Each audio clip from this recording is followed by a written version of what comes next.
Chapter 1. The handkerchiefs, Sikotai, had scarcely settled into my armchair by the drawing-room fire at Grosvenor House when the evening's tranquillity was shattered. It was the kind of high society gathering that promised glittering conversation, and the faint clink of champagne flew to charity gala in aid of the London Orphanage Fund, presided over by Lady Mildred Coniston, whose soirees were the talk of Belgravia. Yet within moments of our arrival, a tremor of alarm ran through the assembled guests, a piercing scream, followed by the staccato of running feet and the heavy click of Lady Coniston's riding crop against the polished floor. I rose, as did Captain Hastings, my faithful companion, and we hurried toward the commotion.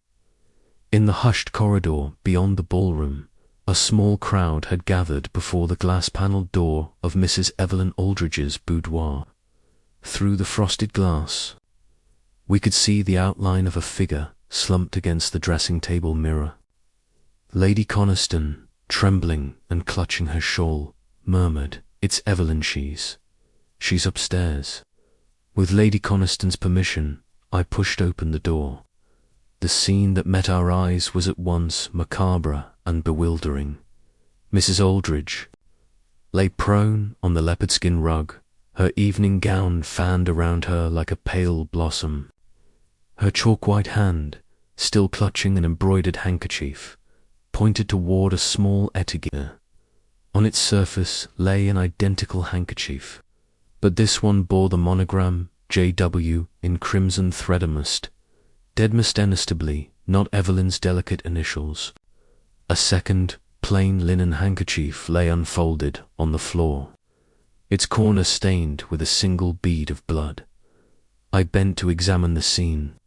The handkerchief in her fingers was of fine Irish linen, its edges scalloped and edged in silver thread. The EA monogram matched the one she always carried, but that second handkerchief, plain cotton, unstarched, struck me as wholly out of place. J.W. Who, among our circle, could such initials belong to? My little grey cells stirred. "By Jove," Hastings exclaimed, "it's like a calling card." "Isn't it? Except no one calls for murder with a handkerchief pin." He knelt beside me, curiosity dancing in his eyes. "Precisely, Hastings," I murmured. "It is a sign, but not of invitation. It is the murderer's signature." I looked up at the assembled guests in the corridor. Lady Coniston's ladies-in-waiting, the society press photographer, the gala's patron, St. Colonel Sebastian Weatherby, and a handful of other dignitaries. Not one dared meet my gaze. "Who saw Mrs. Aldridge last?" I asked, straightening and turning to Lady Coniston. Her composure, though shaken, retained that iron-edged dignity peculiar to grande dames. Her sister, Miss Clarissa Aldridge, was with her until a few moments ago. Lady Coniston replied. "They were reviewing the programme notes in here before the performance began." Miss Aldridge stepped forward, her face pale beneath the lamplight. I left her to freshen her hair, and when I returned her voice caught, and she bit her lip. She was on the floor. I nodded and motioned to Hastings. "Take note, Hastings." Clarissa spoke with her sister, then departed. The room remained undisturbed for perhaps 2 or 3 minutes. I surveyed the scene once more. No overturned furniture, no sign of forced entry. The window was latched, the velvet drapes untouched. Yet someone had entered door, perhaps someone already inside had struck. The presence of that second handkerchief suggested an intention to mislead. How carefully, how deliberately was placed on the etagere for discovery. "See that no one leaves the house," I instructed quietly, "and fetch Inspector Jellicoe at once. We must secure every exit." Turning back to the victims. At a gear, I traced a fingertip along the edge. Faint impressions, perhaps the buried stigma of a nervous hand hinted at haste. Hastings cleared his throat. But Poirot, who among us carries initials J.W.? None of our party, save perhaps the Colonel's old acquaintance, Mr. Jonathan Wiley, but he left London weeks ago. Precisely why we must consider every possibility, I replied.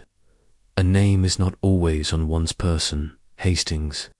The cleverest criminal knows to use another's symbol. I paused, my gaze drifting over a portrait of Lady Constance's late husband, whose monocled stare seemed almost reproachful. Then, with an almost imperceptible tilt of my head, I added, "Let us begin our inquiries immediately. The game is afoot." Chapter 2.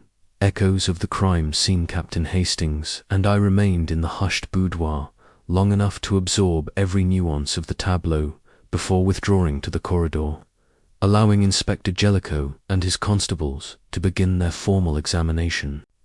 The inspector, a stout man with kind eyes and a respectable moustache, bowed to me as I emerged. "Monsieur Poirot," he said, voice low, "your reputation precedes you. I trust you will assist with our investigation." May's Certainement. "Inspector," I replied, "I shall observe, ask questions, and if permitted offer insight." Hastings fell into step beside me, his countenance a mix of curiosity and concern. "What shall we do first?" He wondered aloud. "First," I replied, "we gather every detail before the mind can play tricks." We returned to the scene. The inspector led us through the drawing room and down the broad marble staircase to the servants' quarters, where two maids had witnessed Brigitte, the cook's assistant, entering the boudoir a minute before the scream was heard.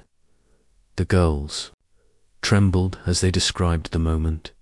Brigitte, apron fluttering, had knocked lightly, entered, then quickly exited with a look of alarm strewn across her features. No one had seen her emerge. Again she had vanished into the labyrinthine corridors of Grosvenor House, becoming a phantom to the inquiries that followed. I crouched beside the door, noting the polished copper knocker and the faint crescent scratch, where someone had attempted entry without alerting the household. Above the brass plate I detected an almost imperceptible smudge, perhaps a trace of rouge transferred from a gloved finger. I exchanged a glance with Hastings. "A glove, no doubt," I murmured, "but whose?" Inside, the inspector carefully unfolded the plain linen handkerchief marked J.W.O. onto a clean sheet of paper, sealing it for forensic study. I leaned forward, peering at the delicate blood bead, now a ghastly testament to violence. "The victim," I murmured, "must have clutched it only after she was struck." The wound was fresh, the handkerchief pressed to staunch the flow. Hastings shivered. Such a delicate thing, Poirot pressed to bloody work. "Even the gentlest hand may commit a brutal act," I replied. "Note, Hastings, the way the blood is concentrated on one corner. She pressed it herself, concealing the wound from view. That tells us she recognized her attacker, else she would have dropped it. Then she knew who struck her," Hastings concluded. "Or at least she hoped to implicate them," I added.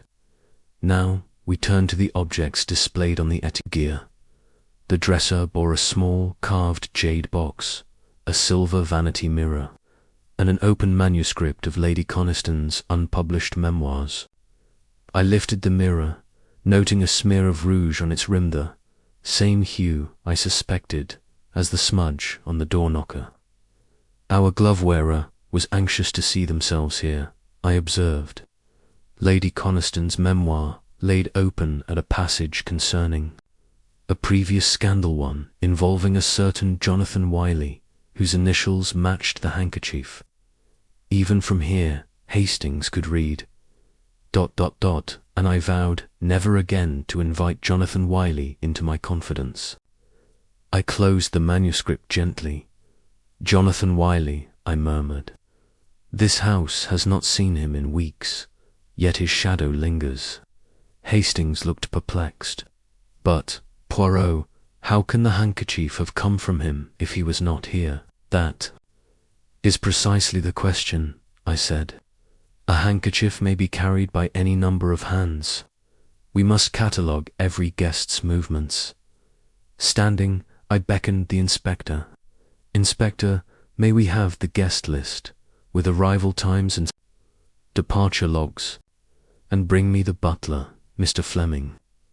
Within minutes, Mr. Fleming appeared, bowing with imperious dignity. His face was impassive, but his eyes flickered with unease. "Monsieur Poirot," he said, voice soft, "how may I assist?"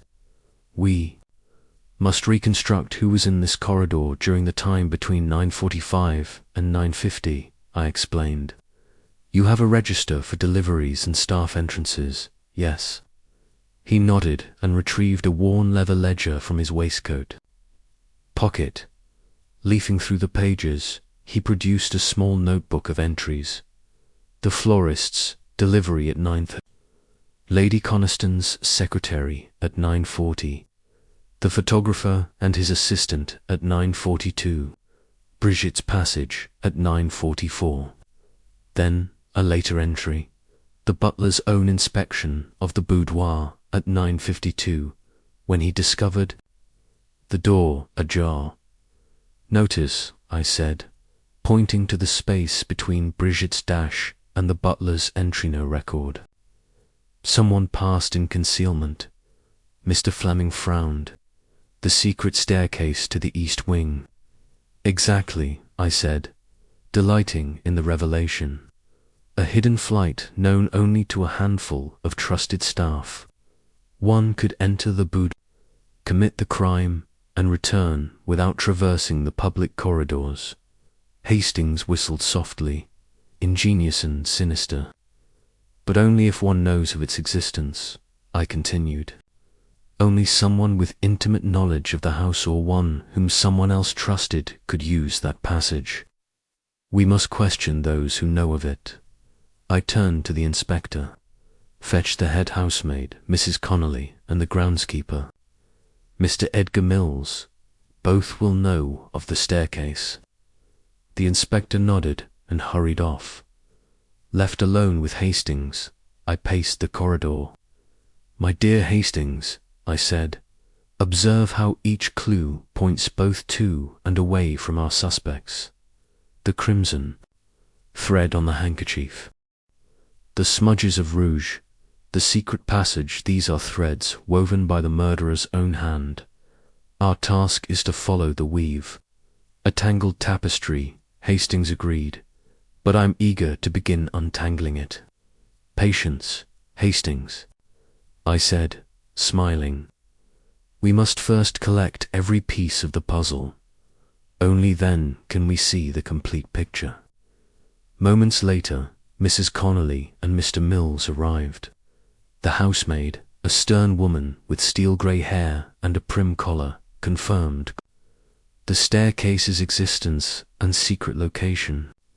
"Only Lady Coniston, Mr. Fleming, myself, and Mr. Mills know its route," she said crisply. "It is often used late at night by the lady herself when she wishes privacy." Mr. Mills, a burly man with hands like shovels, nodded gravely. "I sometimes use it to bring in supplies from the West Wing storeroom. I knew no one else would expect me there." I narrowed my eyes. "So that is 5 people.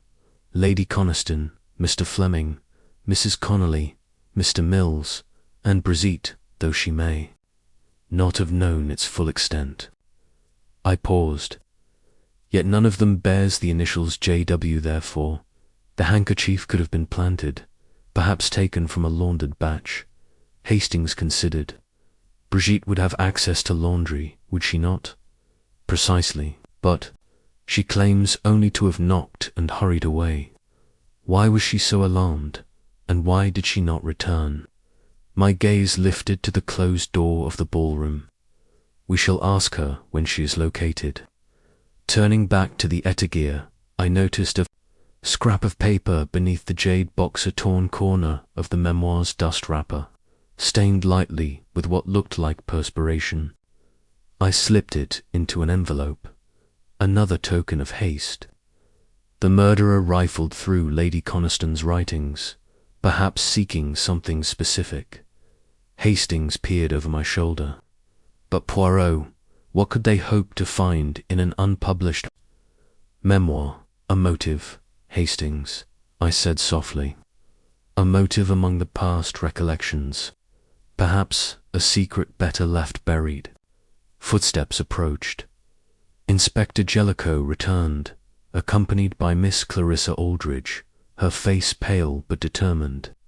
"Inspector," she said, voice trembling, "I wish to speak. I left Evelyn here, but I did not hear her scream.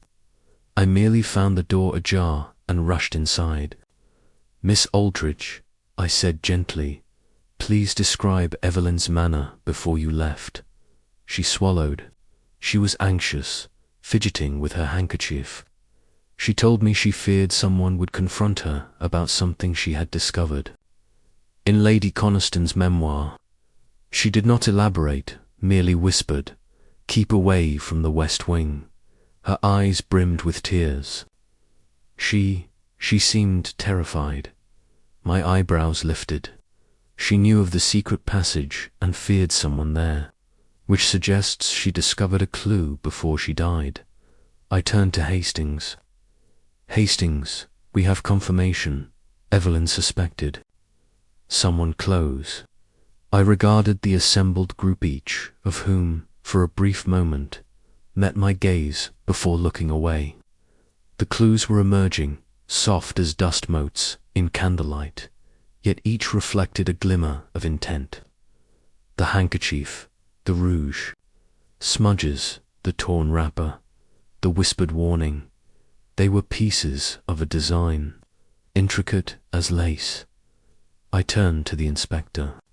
"Secure Brigitte's whereabouts and search the laundry room for any misplaced handkerchiefs. Bring me any gloves found in the boudoir and in Lady Coniston's chambers, and summon Mr. Wiley's former acquaintance, Mr. Arthur Weston. His connection to both Lady Coniston and Evelyn may prove illuminating." Inspector Jellicoe bowed and set off. Hastings looked at me expectantly. "What do you make of it all so far, Poirot?"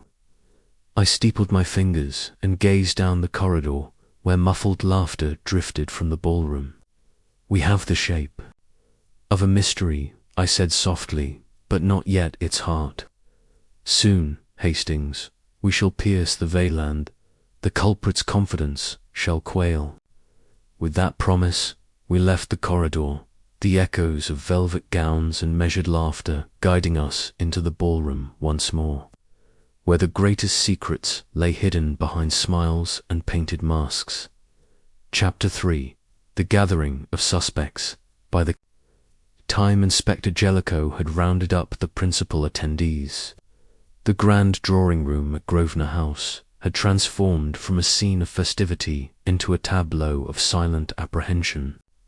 Velvet drapes hung heavy against the windows, and crystal chandeliers cast a pale halo above the assembled group. Lady Coniston, resplendent even in distress, stood beside her sister-in-law, Miss Clarissa Aldridge. Opposite them hovered Colonel Sebastian Weatherby, his posture ramrod straight, but his eyes flickering with unease. Alongside him was Mrs. Edith Pembroke, Lady Coniston's long-serving secretary, clutching a leather folio. Mr. Ambrose Clark, the society photographer, camera slung at his hip. And Mr. Arthur Weston, a suave financier, known to have social ties both to Lady Coniston and to the late Mr. Jonathan Wiley. I stood near the hearth, Captain Hastings at my side. "Monsieur Poirot," the inspector announced, his voice firm. "You may proceed with your questioning, but let no one leave this room until we have your clearance." Mercy, I replied, stepping forward. One by one, I shall ask a few questions. Let us speak frankly and spare nothing of detail. Misdirection is the murderer's most dangerous tool. I turned first to Lady Coniston. Her posture remained regal, though a tremor in her perfectly gloved hands betrayed her anxiety. Lady Coniston, you have overseen this house for many years. You know its secret cits, hidden passages. Did you ever, perhaps for solace, use the east wing staircase alone? Her eyes widened. Only when I required privacy, she said softly, but never at an hour when guests would be present. It is a late-night indulgence, never past 11 o'clock. Indeed, I murmured, noting the diamond brooch at her throat, an heirloom seldom worn at charity functions. Yet you wear it this evening. She touched it lightly. It belonged to my husband. I wished to honor him. I inclined my head, then moved to Miss Aldridge. Clarissa's face was drawn, but her posture remained defiant. Miss Aldridge, you warned your sister to avoid the West Wing. Why? Clarissa glanced at her sister, voiced low. Evelyn discovered something in Lady Coniston's memoirs. She believed it implicated someone present. She swallowed. She wouldn't tell me more. A matter of reputation, perhaps. I asked, were you concerned for your family's honor? Her eyes filled with tears. Evelyn feared the revelations would ruin us. I nodded, then acknowledged Mrs. Pembroke. The older woman's spectacles caught the chandelier's light as she presented her folio and Senora Pembroke, you prepared these memoirs. You must know what Evelyn read. Yes, monsieur, she said. I proofread Lady Coniston's account of her youth. There was one chapter 1 involving Jonathan Wiley's indiscretion that Evelyn insisted on removing. She believed it libelous. I tapped my chin, and who else objected to its removal? Mrs. Pembroke hesitated. Only Lady Coniston and myself, but Mr. Westonhey was invested in preserving Wiley's reputation. At the mention of Mr. Weston, Colonel Weatherby's jaw clenched. I turned to the Colonel, whose military bearing seemed at odds with the pearls he wore tied around his neck. Colonel, you attended Lady Coniston's gala each year, yet I see you carry the medallion from the 5th Rifles. You retired only last month. He cleared his throat.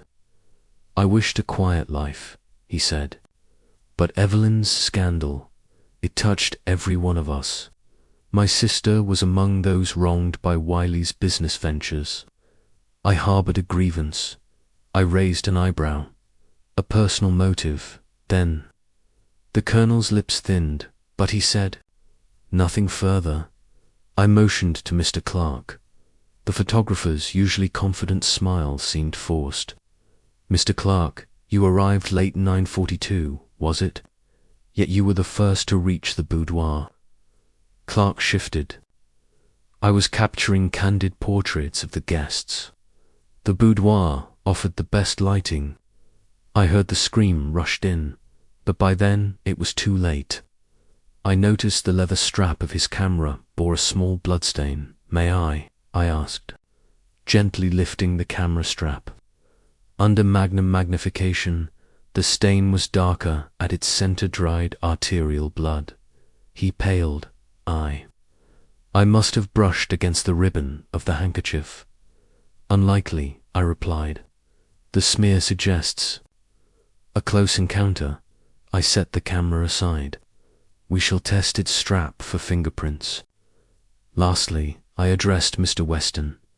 He stood with his hands clasped, polished cufflinks glinting. Mr. Weston, you were friends with Jonathan Wiley. Financially, you benefited from his investments. Yet Lady Coniston's memoir would sully his name. Yours, he inhaled sharply. I had every reason to persuade Lady Coniston to suppress that chapter. But murder? He shook his head. No, monsieur. I left that matter to Mrs. Pembroke. I allowed the silence to stretch, letting each face reflect uncertainty. Then I said softly, each of you could have used the secret staircase.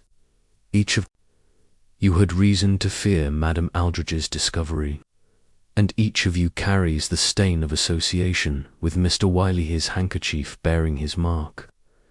Found here on Mrs. Aldridge's person. Hastings leaned in. So the murderer must be among you as someone who knew Evelyn's plan and wished to silence her. Precisely, I whispered. But to whom did Evelyn confide her fears? To Clarissa, to no one. We must uncover who was aware of that chapter and who felt threatened by it. The inspector cleared his throat. Monsieur Poirot, shall we proceed to individual statements? Not yet, I replied. First, let us observe. Watch how they stand, how they hesitate, the way their gloved fingers curl. I addressed them all in a measured tone. I shall return to each of you for more detailed questions. In the meantime, remain here. No one must escape this circle. As I stepped back into the soft glow of candelabras, the guests exchanged furtive glances. Lady Coniston's lips trembled. Miss Aldridge's brow furrowed. Colonel Weatherby's posture grew rigid. Mrs. Pembroke clutched her folio tighter. Mr. Clark's gaze darted toward the camera strap. Mr. Weston's hands clenched at his sides. I turned to Hastings. Here, Hastings, we see the first true stirrings of fear. Each suspect is a note in a discordant chord. Only when played together will the melody of guilt emerge. Hastings nodded. And we shall listen for the slightest dissonance. I surveyed the assembled circle one last time. Remember this grouping, Hastings. The murderer stands among them, hidden by polite society. But no facade can withstand the keen eye of Poirot. With that, I prepared to question them individually, each answer shaping the path toward revelation. Chapter 4. Poirot takes commanders. The low murmur of anxious voices filled the drawing room. Hercule Poirot straightened his posture and raised a single gloved finger. The soft rustle of silk and velvet ceased at once, as if the very walls of Grosvenor House were listening. With deliberate grace, he advanced toward the center of the circle, his black hair immaculately parted and his moustaches bristling like the antennas of a curious insect. Captain Hastings stood slightly behind, ever the faithful chronicler, watching the transformation from concerned guest to master detective. Madame et messieurs, Poirot began, voice calm yet resonant. I thank you for your patience. Know that I shall spare you no discomfort, for the truth demands precision. He allowed a moment's pause, his dark eyes sweeping each face in turn. Inspector Jellicoe, he continued, may I request a brief demonstration of how the secret staircase operates? The inspector hesitated, then nodded to Mr. Mills, the groundskeeper. Together they led Poirot and Hastings to the east wing corridor. There, behind a panel of carved mahogany, Mr. Mills pressed a small, concealed lever. The panel swung inward, to reveal a narrow, spiraling stair lit by dim sconces. Poirot stepped inside, his posture unassuming yet purposeful. Note the rise of each step, Hastings, he murmured, and the scent of oil on the banister. He ran his fingertips along the railing, then inhaled. The last user must have had freshly laundered gloves, scented with lavender. The aroma lingers. Hastings nodded, impressed by Poirot's acuity. They ascended into the west wing. Emerging in a quiet corridor near staff quarters, Poirot consulted his pocket notebook. Brigitte has not yet been located, he observed. Yet if she indeed fled through here, her presence should be apparent. Perhaps a damp patch on the carpet or a misplaced slipper. Hastings knelt, brushing his hand over the carpet's edge. There is a damp area near the bottom step, he reported, and I see a single slipper, small white leather, adorned with a ribbon. Ah, Poirot exclaimed softly. Our missing cook's assistant is more frightened than forthcoming. We shall find her, and her testimony will illuminate this darkness. Descending the staircase, Poirot paused before re-entering the drawing room. But first, he said, let us address another matter. He beckoned to the butler. Mr. Fleming, may I have the glove found near the... Fleming produced a small evidence bag, inside which lay a single, dainty glove of pale grey suede. Poirot inspected it closely, turning it under the chandelier's glow. A faint smear of rouge coated the thumb, and a slender hair dark brown. Almost black was caught between the stitches. Curious, Poirot murmured. A glove too small for a man, yet not diminutive enough for a child. The hair suggests a woman of dark tresses, who here wears gloves of this size. Mrs. Pembroke adjusted her spectacles. I do, monsieur, she stammered, glancing at her hands. But I have worn different pairs this evening. Poirot folded the glove into a corner of the evidence bag. We shall compare it with every glove worn tonight. Inspector, please catalogue each glove pair collected from our suspects. Turning from the butler, Poirot addressed the small audience. Guests, he said, we progress to the initial interviews. One by one, I shall speak with each of you in private. Rest assured, no detail is insignificant. You will hear from me shortly. The room exhaled. Some bowed, others exchanged glances heavy with apprehension. Poirot motioned to Hastings. Come, mon ami, you shall assist me with these interviews. But remember, our voices must remain low, our inquiries discreet. They began with Lady Coniston, who led them to a quiet library alcove. Poirot closed the door and gestured for her to sit. Lady Coniston, he intoned, earlier you told me you wore your late husband's brooch tonight. Why choose such a sentimental token when you knew tensions were high? She clasped the brooch at her throat. My husband adored charity. Events, she said softly. I wished to feel his presence. Yet, I confess I feared what Evelyn had found. The memoir contained an accusation against her former fiancé, Jonathan Wiley. And did you fear the accusation would destroy your social standing? Poirot asked, leaning forward. Her eyes glistened. Evelyn believed it would. She demanded I remove the chapter. I refused, on principle, yet I did not wish scandal. Ah, Poirot murmured, tapping his notebook. A conflict of honor. Then you would protect the truth, but also your reputation. She nodded. Yes, monsieur. They moved to Miss Aldridge next, in the adjacent conservatory. Amid the exotic blooms, Clarissa's face was drawn.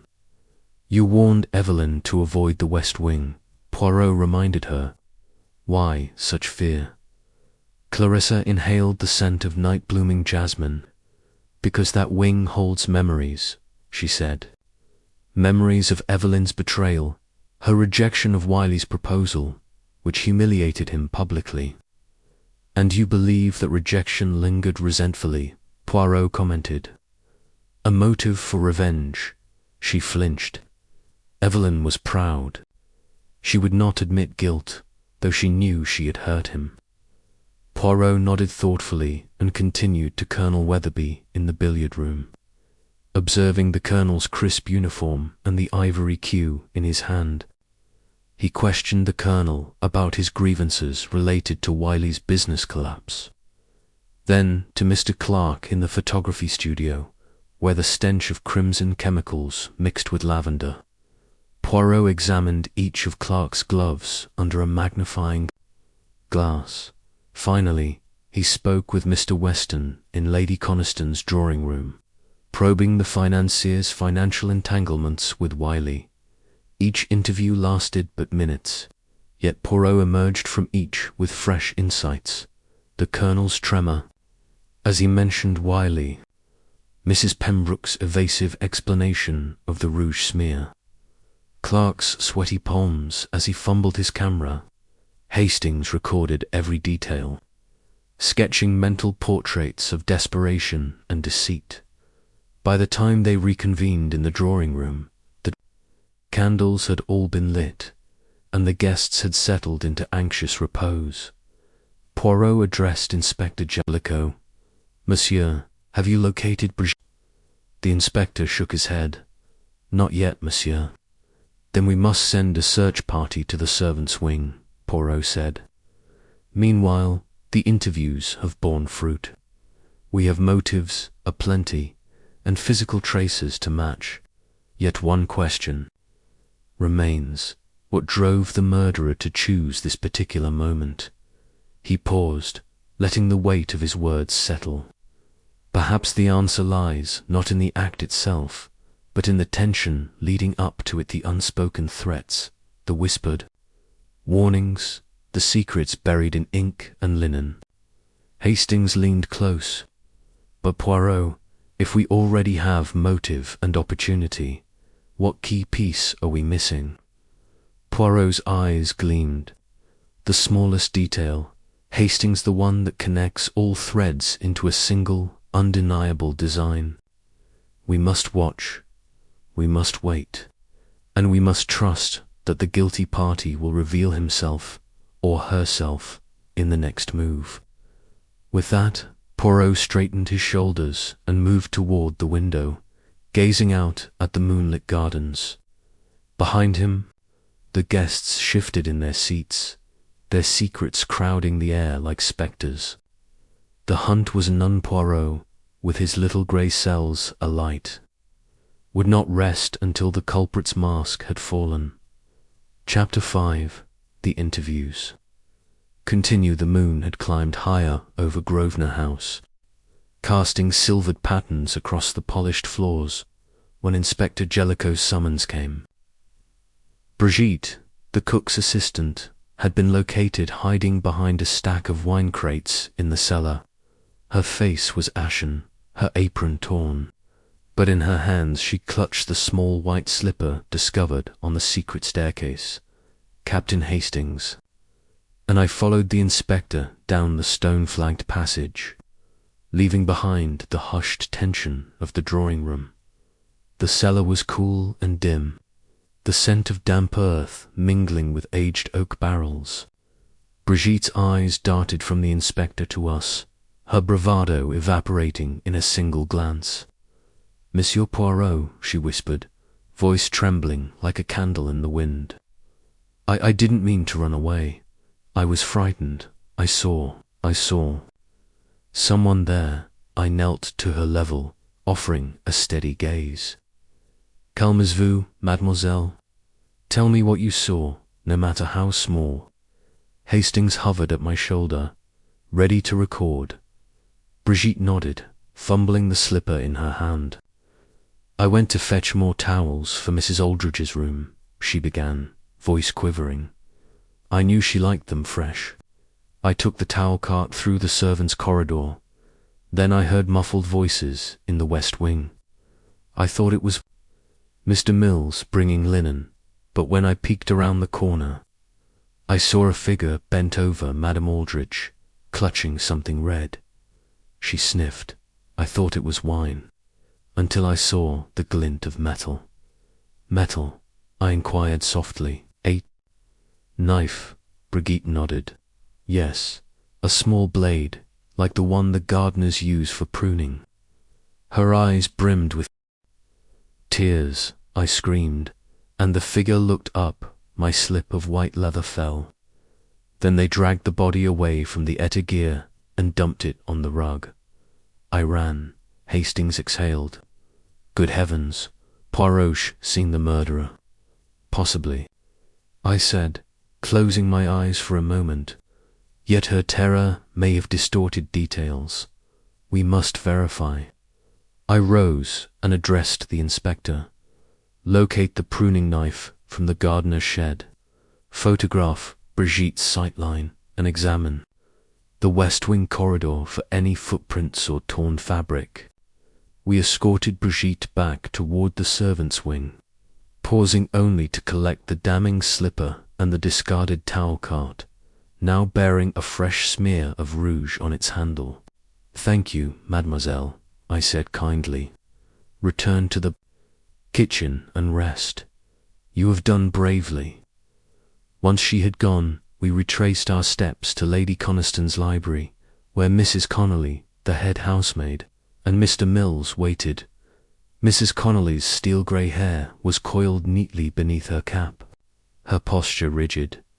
Mr. Mills stood by the window, arms folded, boots still bearing traces of garden soil. Double quotes, Mrs. Connolly, I began. You informed me of the secret staircases, limited knowledge. Yet Brigitte claimed she used it to approach Mrs. Aldridge's room. Did you train her in its route? The housemaid shook her head. Never, monsieur. Brigitte is new only 2 months in service. She would not know of that passage. I exchanged a glance with Hastings. Then someone must have shown her, or she followed another. Did you see her use the staircase at any time tonight? Mrs. Connolly hesitated. I saw her in the corridor at 9:44, pushing the trolley. I thought nothing of it. Her eyes flicked to Mr. Mills. And you, sir, did you encounter her? Mr. Mills shifted uneasily. I passed her on the stairs, yes, but she scurried past as if in a hurry. I assumed she was fetching linens. Fetch linens, yes, I murmured, but why would she bring towels to Evelyn's boudoir at this hour? Did Mrs. Aldridge request fresh towels? Mrs. Connolly pursed her lips. No, that was her sister's responsibility. I cannot explain it. Interesting, Poirot said softly. Someone wished to draw Brigitte into the room, perhaps, to use her presence as cover. He tapped his notebook. Now, Mr. Mills, you said you sometimes bring supplies through the secret passage. Did you, by any chance, see any misplaced gardening tools tonight? Mills licked his lips. The pruning knife. I keep one in my coat pocket, but I left it in the greenhouse after trimming the rose bushes this afternoon. Yet Brigitte describes a blade at the scene. I pressed. A blade bent, perhaps, and bearing traces of cloth fibres. I rose, smoothing my moustaches. We shall examine every blade in your collection. Meanwhile, Mrs. Connolly, please retrieve the house inventory, every pair of gloves worn this evening, the gardening knives, and any towels missing from the linen cupboards. The housemaid bowed. At once, monsieur. As they departed, Hastings looked at me. Poirot, if Brigitte was lured in, that implies the murderer anticipated her routine. But only someone very observant, complicit, could orchestrate that. Hastings, I replied. The killer is 1 step ahead. Now, we must examine the evidence they left behind. Turning to the inspector's constable, I requested that the towel cart and slipper be bagged for analysis, and that the corridor be dusted for prints. We left the library and passed through a corridor hung with family portraits. In each gilded frame, a Coniston ancestor gazed down, as though judging the living. Poirot paused before a stern-faced gentleman in a powdered wig. Hastings, he murmured, observe how this house carries its history with such weight. Secrets preserved in paint and timber, yet tonight new secrets are written in blood. Hastings nodded, a shiver running through him. It's as if the walls themselves conspire to hide the truth. Mais nan, Poirot said firmly. The walls do not hide, they echo. We must listen to their echoes. They arrived at the greenhouse, where a solitary lamp illuminated dappled leaves. The pruning knife lay on a trough, its blade clean and glinting. Poirot picked it up by the ornate ivory handle. Notice, Hastings, the absence of stains. Yet, if this is the knife Brigitte saw, it has been rigorously scrubbed. The culprit knew to remove blood and fibres. I shall bag it, Hastings said, reaching for the evidence gloves. Poirot set the knife down. Better to photograph it here, then compare its dimensions to Brigitte's description. Meanwhile, ask Inspector Jellicoe to inquire at the livery stable whether anyone borrowed a set of gloves or a coat matching the ones seen in the corridor tonight. By the time they returned to the drawing room, the assembled suspects had grown uneasy. Lady Coniston clutched her shawl. Miss Aldridge sat with clenched fists. Colonel Weatherby paced near the mantel. Mrs. Pembroke hovered by the bookshelf, clutching her folio. Mr. Clark smoked nervously by the window, and Mr. Weston stood at the back, arms folded. Poirot raised his hand for attention. Ladies and gentlemen, he said in his most composed tone, we have spoken with the household staff, and I thank them for their candour. We have also learned that Brigitte witnessed a figure wielding a pruning knife. This blade, scrubbed and replaced, leaves a trail we shall pursue. He allowed the weight of the revelation to settle. But this is not all. The towel cart's handle bears another smear of rouge identical to that on the glove, and slipper matches none of the inventory. These details point to someone with access to both the staff and the social circle, a person comfortable crossing between worlds. His gaze settled on Mrs. Pembroke. You, madame, traverse both realms. You proofread the memoir and supervise the maids. She stammered, glancing away. And you wear gloves to protect your hands. He paused, then widened his scrutiny to include each suspect. Each of you has something to fear. Each of you has walked these corridors in secret. Tonight, the murderer believed they could flee unnoticed, but the night reveals more than it conceals. Hastings exchanged a look with me. Poirot's silent promise of unravelling the knot of motives and misdirection hung heavy in the air. The guests shuffled, uncertain what would come next. I leaned close to Hastings. The web thickens, mon ami. Yet one strand remains unexamined, the motive buried within the unpublished chapter itself. Hastings nodded.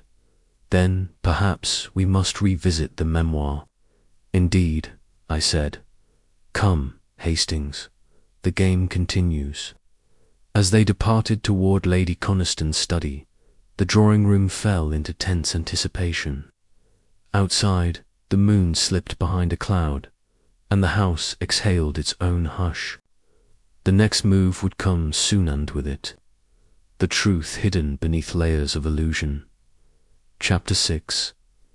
The first false lead. The morning sun crept through the tall windows of Grosvenor House, illuminating motes of dust in the grand drawing-room. It felt surreal that any portion of the house could appear serene after last night's horrors. Yet life in the Coniston household pressed on. Servants arranged fresh flowers, and the butler, Mr. Fleming, ushered guests to the library for the next stage of the inquiry.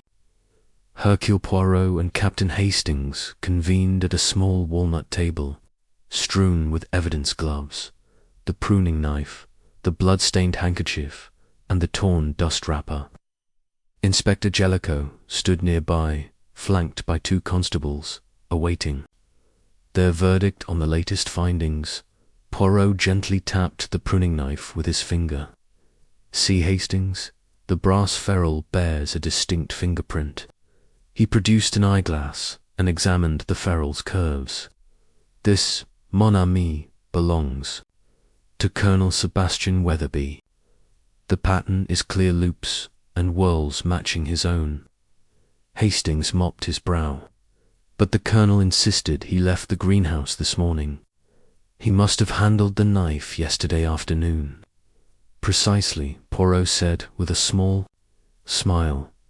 Yet if he were the murderer, he would scarcely use the same tool he wielded in daylight. It is too recognizable. And why would he carry it through the secret passage at night? No, Hastings, this finger points the finger, but perhaps at a convenient distraction. Inspector Jellicoe interjected. Colonel Weatherby admitted to trimming the rose bushes yesterday. His coat pockets would naturally hold the small blade. It seems logical that he brushed against it in the boudoir. Poirot inclined his head. Logical, Inspector, yet in this case, logic can mislead.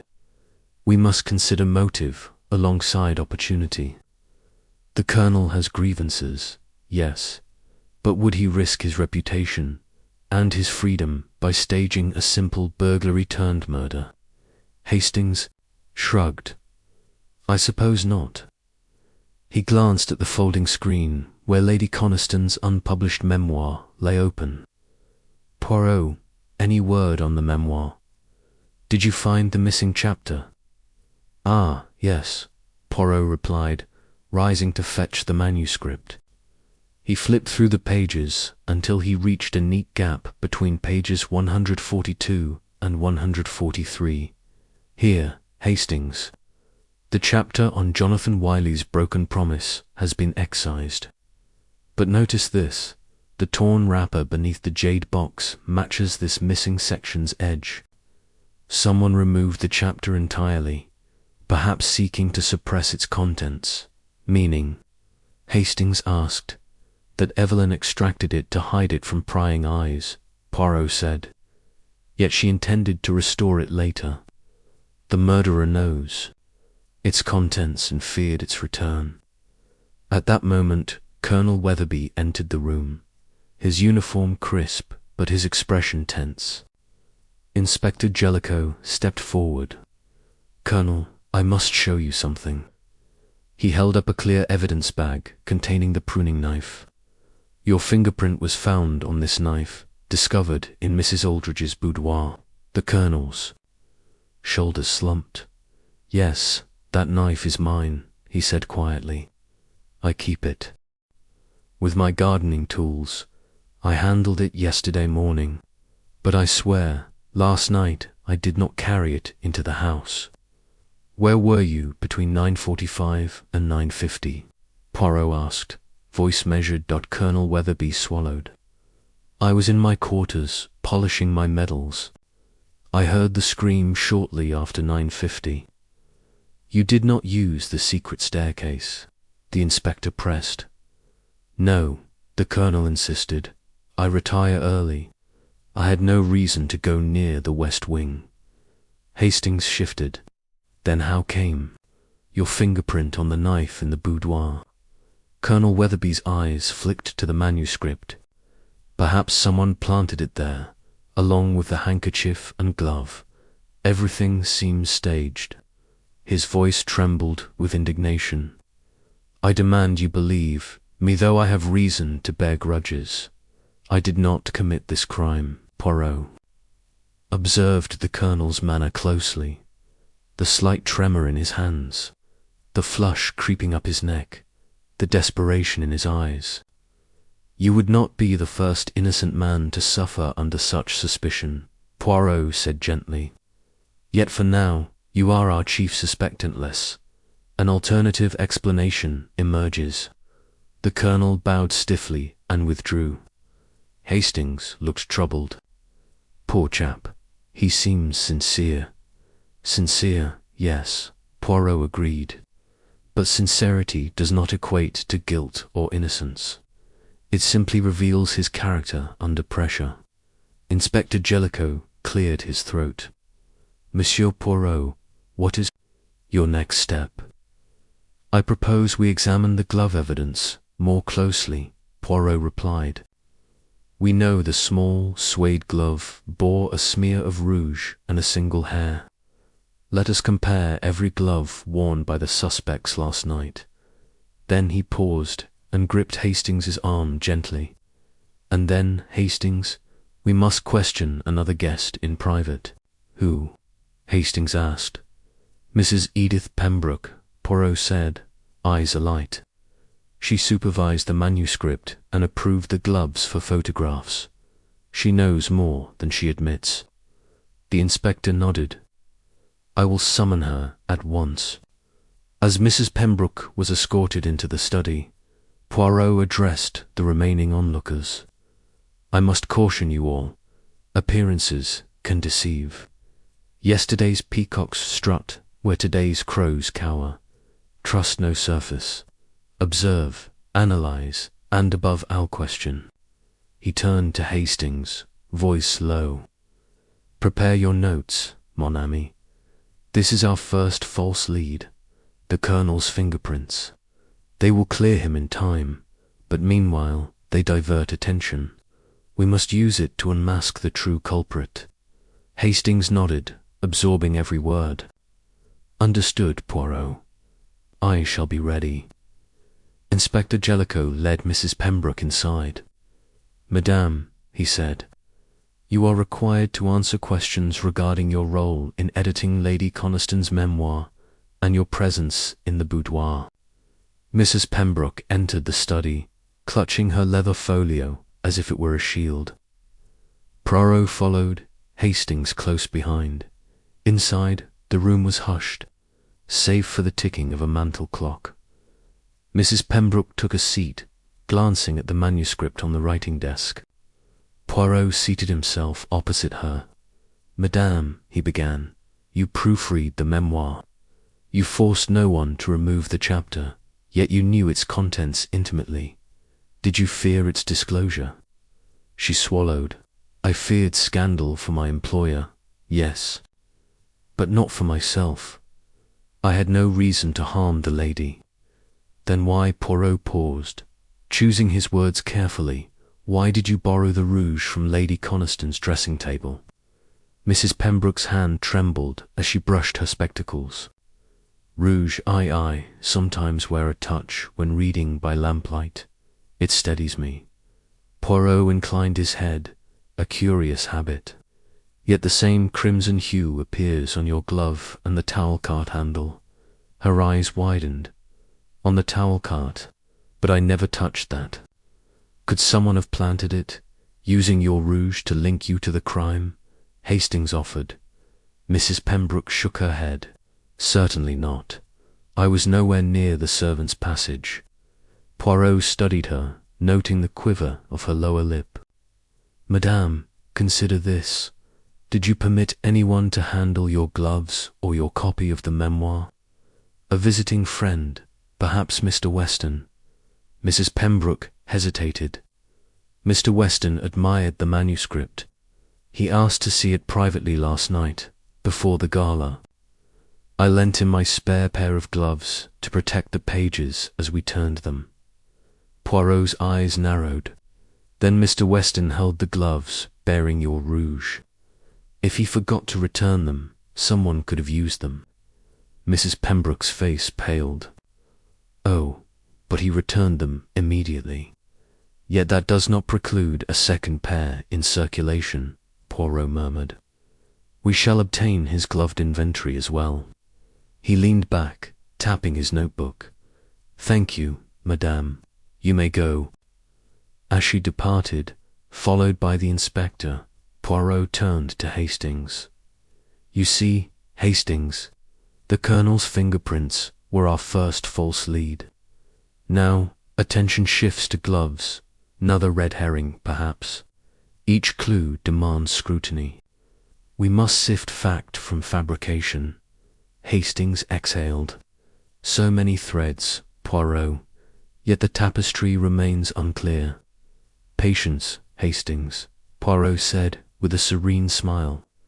By the time we reach the next interview, the false leads will dissipate and the true pattern will stand revealed. Chapter 7. The psychological game. Late afternoon sunshine filtered through the tall mullioned windows of Grosvenor House, casting shafts of light that danced across the oriental rug in the drawing-room. The guests, once rigid with fear, now shifted restlessly.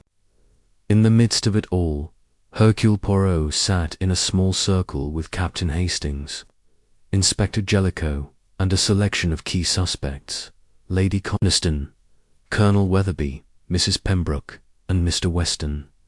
The purpose was clear. Poirot intended to employ his famous psychological game, eliciting truths through subtle provocation rather than blunt interrogation. Poirot cleared his throat, curling his moustaches with a single finger. "Mies, Amos," he began, voice soft but compelling, "tonight we engage in a little experiment. I shall propose a scenario. Each of you will respond as though you were the one under suspicion. Your reactions will betray the truth that words alone conceal." He turned first to Colonel Weatherby, whose uniform now bore faint traces of perspiration. "Colonel," Poirot said, "imagine that you have but 1 hour to prove your innocence. What is the first step you would take?" The colonel swallowed, glancing at the ornate clock on the mantel. I would ensure my coat and gloves were returned to the rack, and I would request a private meeting with Inspector Jellicoe to clarify my movements." His voice trembled slightly, and he swallowed again. "I would insist on verifying the timing logs for every step I took." Poirot nodded thoughtfully. "Very prudent. Yet you did neither last night, did you?" The colonel's eyes flashed with indignation. "I did not expect to be accused so swiftly." "Ah," Poirot murmured, "not accused, but observed." He allowed a mild smile. "Thank you, Colonel.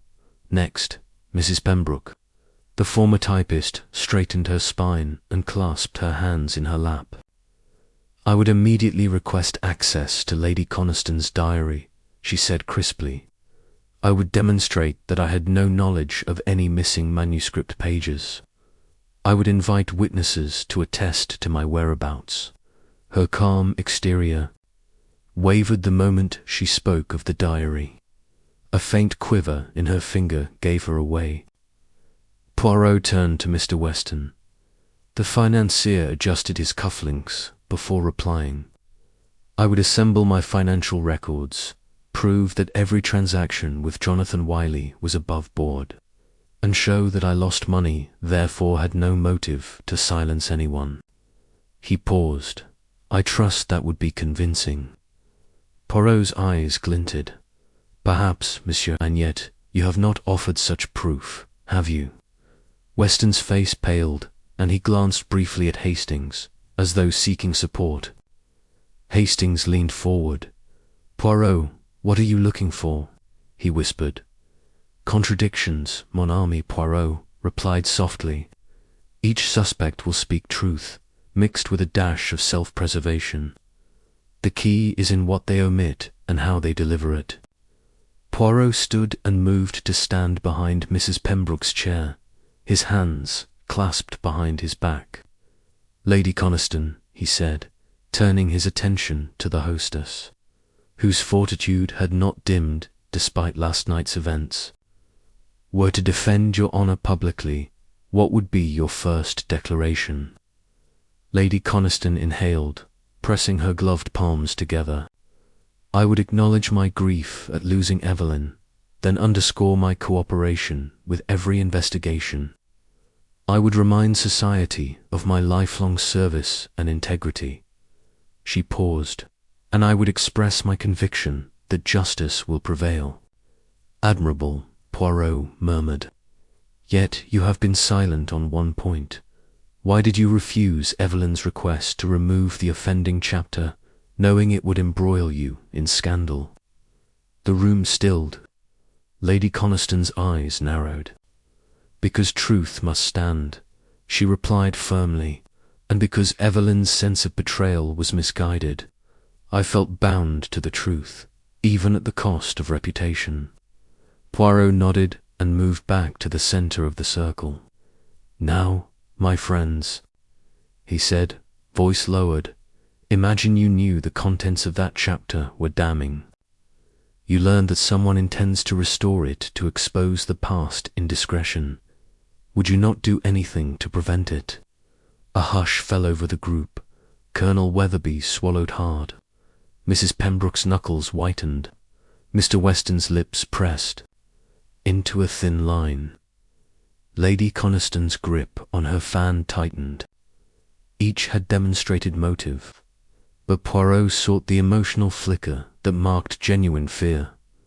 "Observe," Poirot instructed Hastings. The Colonel's gaze toward the window seeking escape. Mrs. Pembroke's tightened lips fearing reproach. Mr. Weston's stiff posture clinging to control, and Lady Coniston's unwavering stare defiance, born of conviction. Poirot crossed his arms. "Now, let us refine the question. Whose reaction is rooted in guilt rather than fear of scandal?" He paused, eyes sweeping the four faces. "Monsieur Weston, your knuckles whiten at the mention of the chapter." Weston swallowed audibly. "It remains a personal matter," he said. "Aye, but not personal enough to warrant murder," Poirot interrupted. "Your voice trembles, yes, but not with sorrow, rather with calculation." Weston's jaw clenched. "You imply I am a murderer." Poirot's smile was gentle. "Not yet, monsieur, but I sense your discomfort. Let us continue." He turned to Mrs. Pembroke. "Madame, your reaction to the possibility of publication was one of indignation, not grief. But grief could be feigned indignation." "Less so," her eyes darted. "I be calm, madame," Poirot soothed. "You have nothing to fear from mere suspicion." He paused, then softly, "unless you fear the truth revealed." Silence fell once more. Hastings cleared his throat. "Poirot, is this really necessary? We risk alienating them." "Precisely," Poirot replied. "By alienation, I observe who feels targeted most keenly. Guilt is a sharper wound than doubt." He moved to the hearth, glancing back at each. "I shall speak again to 5 suspects, but meanwhile I suggest you reflect on your true motives. Tonight, the heart speaks more clearly than the tongue." He turned to Inspector Jellicoe. "Continue with your inquiries. I shall retire for a moment to consider these reactions." As Poirot stepped away, Hastings took his arm. "Mon ami, what have you deduced?" Poirot closed his eyes, head tilted. "The murderer is someone who believes they have been mocked by the chapter's omission.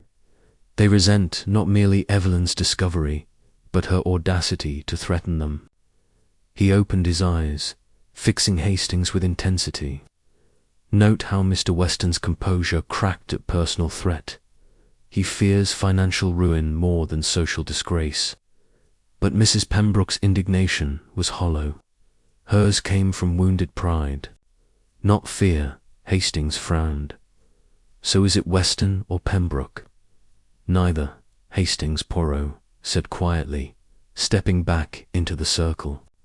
"For guilt weeps in hidden corners, not under the spotlight of confrontation."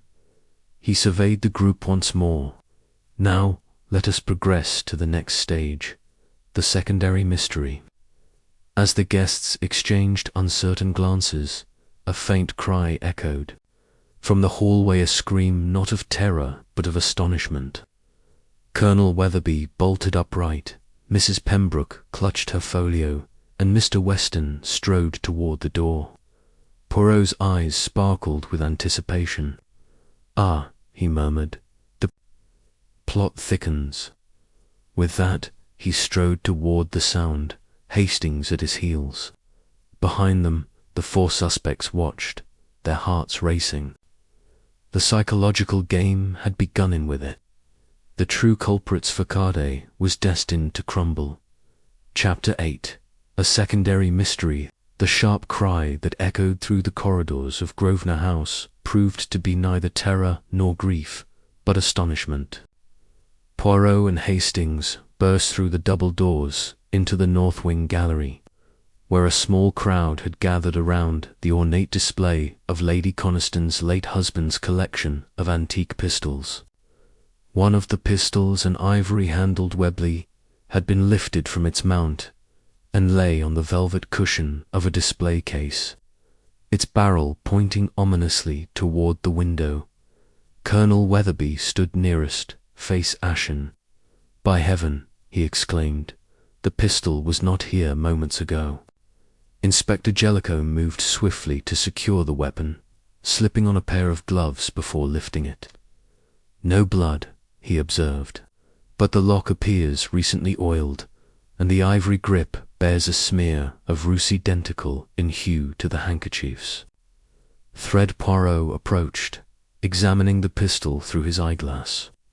"Notice, Hastings, how this weapon was handled with care, no fingerprint on the metal, only on the ivory.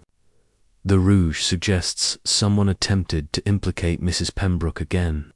He paused. "Yet the pistol's presence here has significance beyond mere misdirection.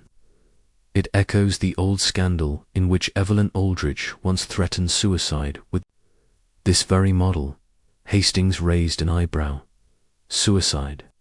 I was unaware of that." Lady Coniston, who had followed behind, stepped forward. "It was an affair from her youth," she said softly. "Evelyn. She once feared her actions had ruined her sister's reputation. She threatened to end her life rather than see the family disgraced. We all thought the matter settled." Poirot's eyes gleamed. Then Evelyn's discovery of the memoir's chapter brought that memory back.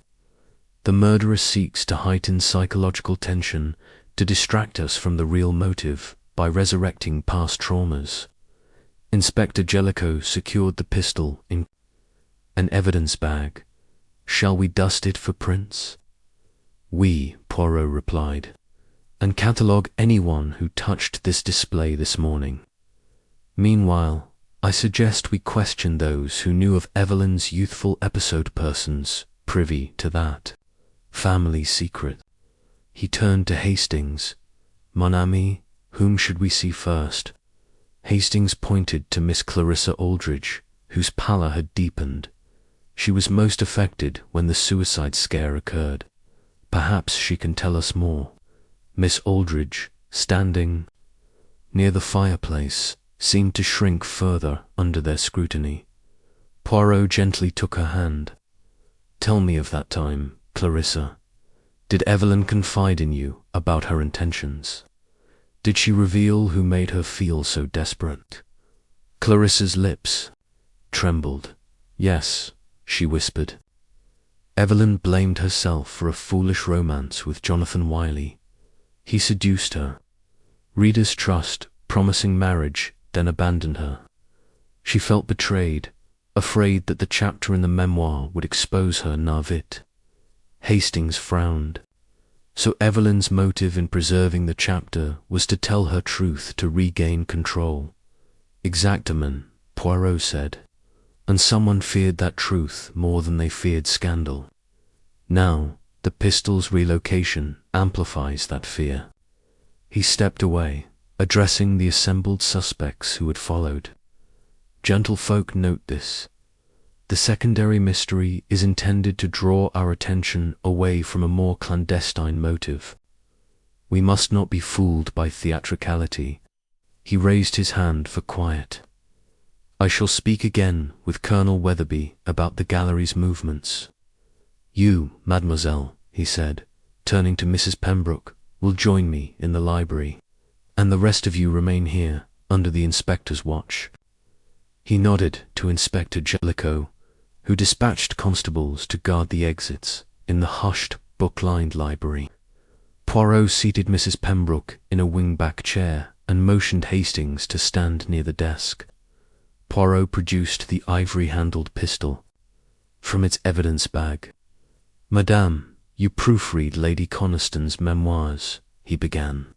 "You knew of Evelyn's youth, and you visited this gallery frequently for inspiration. You wore gloves to protect the page's gloves, now stained with rouge." Mrs. Pembroke's face blanched. "But I would never handle these weapons." "I do not suggest you shot anyone," Poirot said. "Rather, you moved the pistol to stir suspicion. Yet you are innocent of murder. You have too much to lose." He leaned forward. "Describe your whereabouts between 9:45 and 9:50 last night." She hesitated, then spoke in a low voice. "I was in my quarters, proofreading Lady Coniston's final corrections. I did not leave until after midnight." She glanced at Hastings. "I asked Mr. Weston to bring me a fresh pair of gloves from the wardrobe, but he returned empty-handed." Poirot's eyes gleamed. He would claim he retrieved gloves, but perhaps he retrieved something else. He placed the pistol on the desk. "Could someone have used your gloves to handle this weapon, then returned them to this case for your sake?" Mrs. Pembroke trembled. "Mr. Weston is discreet.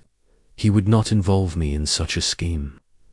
"Perhaps not intentionally," Poirot murmured, "but if he wished to misdirect us, his connections to both Evelyn and Lady Coniston are strong." He tapped the pistol's ivory grip. "Examine this. The rouge smear is exactly where one's palm would rest to steady the weapon. The glove user braced here deliberately. They knew its history." She sat back, speechless. Poirot replaced the pistol in its bag. "Thank you, madame. You may return to the drawing-room." He nodded, dismissing her. Back in the gallery, a hush had fallen over the remaining guests. Colonel Weatherby stood beside the display, hands clasped. Hastings approached him. "Colonel, may I ask about your movements in this room?" The colonel nodded. "This morning at 9, I brought the rose clippings to the greenhouse. I returned via this gallery at 11:30 to retrieve my gloves before lunch." He paused.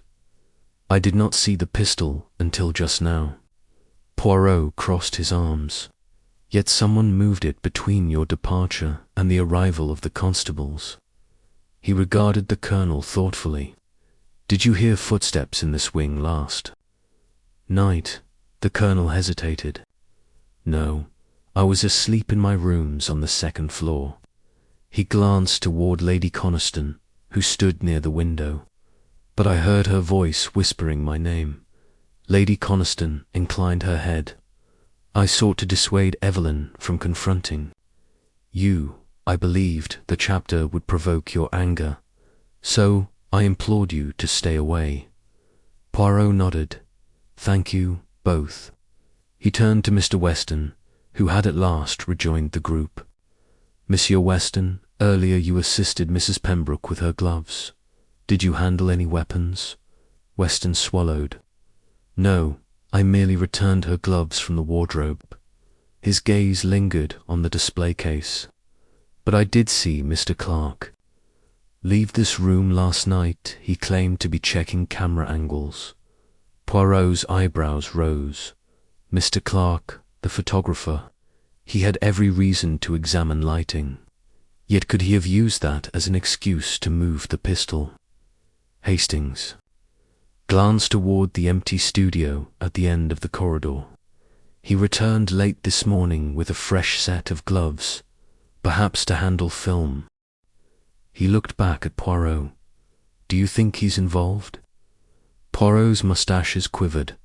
"Let us not leap to conclusions. The secondary mystery serves to distract us. The true motive lies in Evelyn's discovery, her power to reveal secrets." Hidden in ink, he turned to the assembled group. "Gentlefolk, tonight the tension will rise once more. We shall convene in the drawing-room at 8 o'clock for a final gathering. Until then, reflect on what you fear most: exposure of truth the guilt of your own deeds." With that, Poirot and Hastings departed, leaving the suspects to their uneasy thoughts. In the silent gallery, the ivory-handled Webley rested once more in its velvet cushion, its barrel still aimed at the glass that separated secrets from sight. As they walked away, Hastings whispered, "Another layer of misdirection, Poirot." "Oui." Hastings, Poirot replied, gaze fixed on the receding pistols. "Yet every deception contains a kernel of truth. Tonight we shall coax it into the open." Chapter 9. Hidden Connections. The evening air was cool as guests drifted into the octagonal drawing-room of Grosvenor House, its walls lined with portraits of stern-faced ancestors. Lamps had been lit, casting a gentle glow over velvet upholstery and gilded furnishings. At Poirot's summons, the suspects assembled once more: Lady Coniston, Miss Clarissa Aldridge, Colonel Weatherby, Mrs. Pembroke, Mr. Weston, and Mr. Clarkitch, bearing the hush of unease. Captain Hastings and Inspector Jellicoe observed from the side, ready to note every nuance. Poirot stood by the marble fireplace, his little grey cells already at work. "Mies Amos," he began, voice even, "we have explored the clues of cloth, glove, and blade. Now we turn to the ties of blood, friendship, and obligation that bind this circle. For often the murderer moves not only by motive, but by loyalty." He looked first to Colonel Weatherby.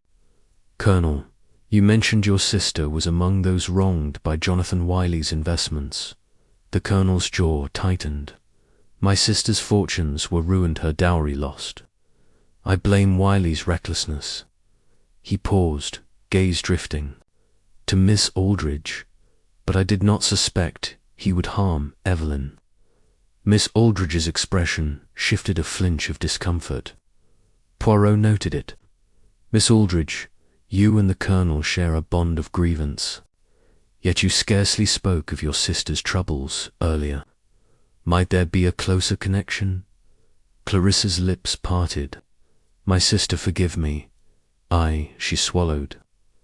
"Colonel Weatherby's sister and mine were schoolmates.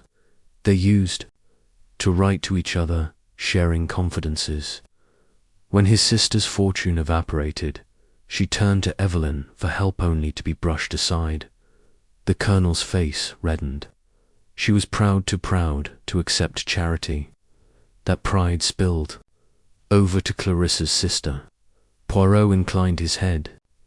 "So the Aldridges and the Weatherbys share history beyond social acquaintance, history of wounded pride and unspoken resentment. That is one hidden connection." He turned to Mrs. Pembroke. "Madame, you served Lady Coniston faithfully for years. Yet you also proofread the memoir and managed Evelyn's requests. Why did you censor no chapter except the one on Wiley's betrayal?" Mrs. Pembroke's eyes flickered. "I upheld discretion for the Coniston family. That chapter threatened to reveal not only Evelyn's heartbreak, but also Lady Coniston's own financial role she had invested in Wiley to bolster his failing ventures." Gasps rippled through the group. Lady Coniston's composure wavered imperceptibly. Poirot continued, "Indeed, Lady Coniston's investments, made in secret to preserve Wiley's reputation, deepened the financial entanglement. Yet you, Madame, to maintain the facade." Lady Coniston nodded, expression calm. "I feared wider ruin, but I did not foresee violence." Poirot's gaze shifted to Mr. Weston. "And you, Mr. Weston, as financier to both Lady Coniston's portfolio and to Mr. Wiley's investments, you stand at the very heart of these entanglements. Yet I learn you and Evelyn shared more than business." Weston paled. "Evelyn once assisted me with a charity account. She was a skilled organizer. I valued her counsel." He hesitated. "Perhaps too much." Clarissa's eyes narrowed. You underestimated her, Weston. You promised to feature her work in society columns, then vanished. Weston closed his eyes. I was busy salvaging my own affairs. I regret that. Poirot tapped his notebook. So Weston's abandonment of Evelyn mirrored Wiley's betrayal and created a secondary wound. He paused before Mr. Clark. Mr. Clark, you photographed Lady Coniston's social triumphs and Evelyn's charitable feats. Yet you also captured private moments unseen by others. Clark swallowed. I once took a candid portrait of Evelyn consoling Weston. I sold it to a scandal sheet, but the editor spiked it. Evelyn never knew. A hush fell. Poirot nodded. That photograph, though unpublished, created risk. If surfaced, it would ruin Weston, embarrass Lady Coniston, and devastate Evelyn's standing. Each suspect glanced at the others, silent in dawning realization. Poirot raised a finger. Observe how these connections form a web. The Aldridges' shared sorrow, the Conistons' secret investments, Weston's broken promises, Mrs. Pembroke's censorship, and Mr. Clark's withheld photograph. Each link binds to suspects in complicity and conflict. Hastings whispered to Jellicoe, Poirot's right, they're all entangled. Poirot addressed the assembly. Tonight's secondary mystery, the relocated pistol, was intended to heighten psychological strain. But the true weight lies in these hidden bonds. For the murderer would strike where the heart carries the deepest wound of betrayal. He stepped closer to Lady Coniston.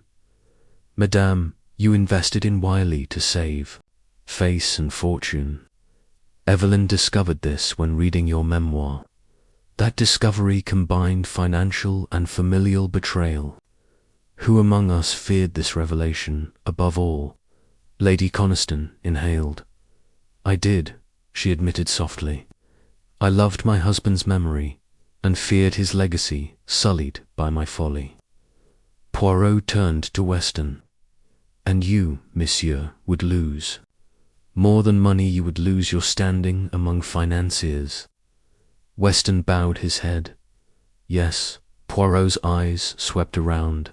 As would Mrs. Pembroke lose her position, Colonel Weatherby his honour, and Miss Aldridge her family's dignity.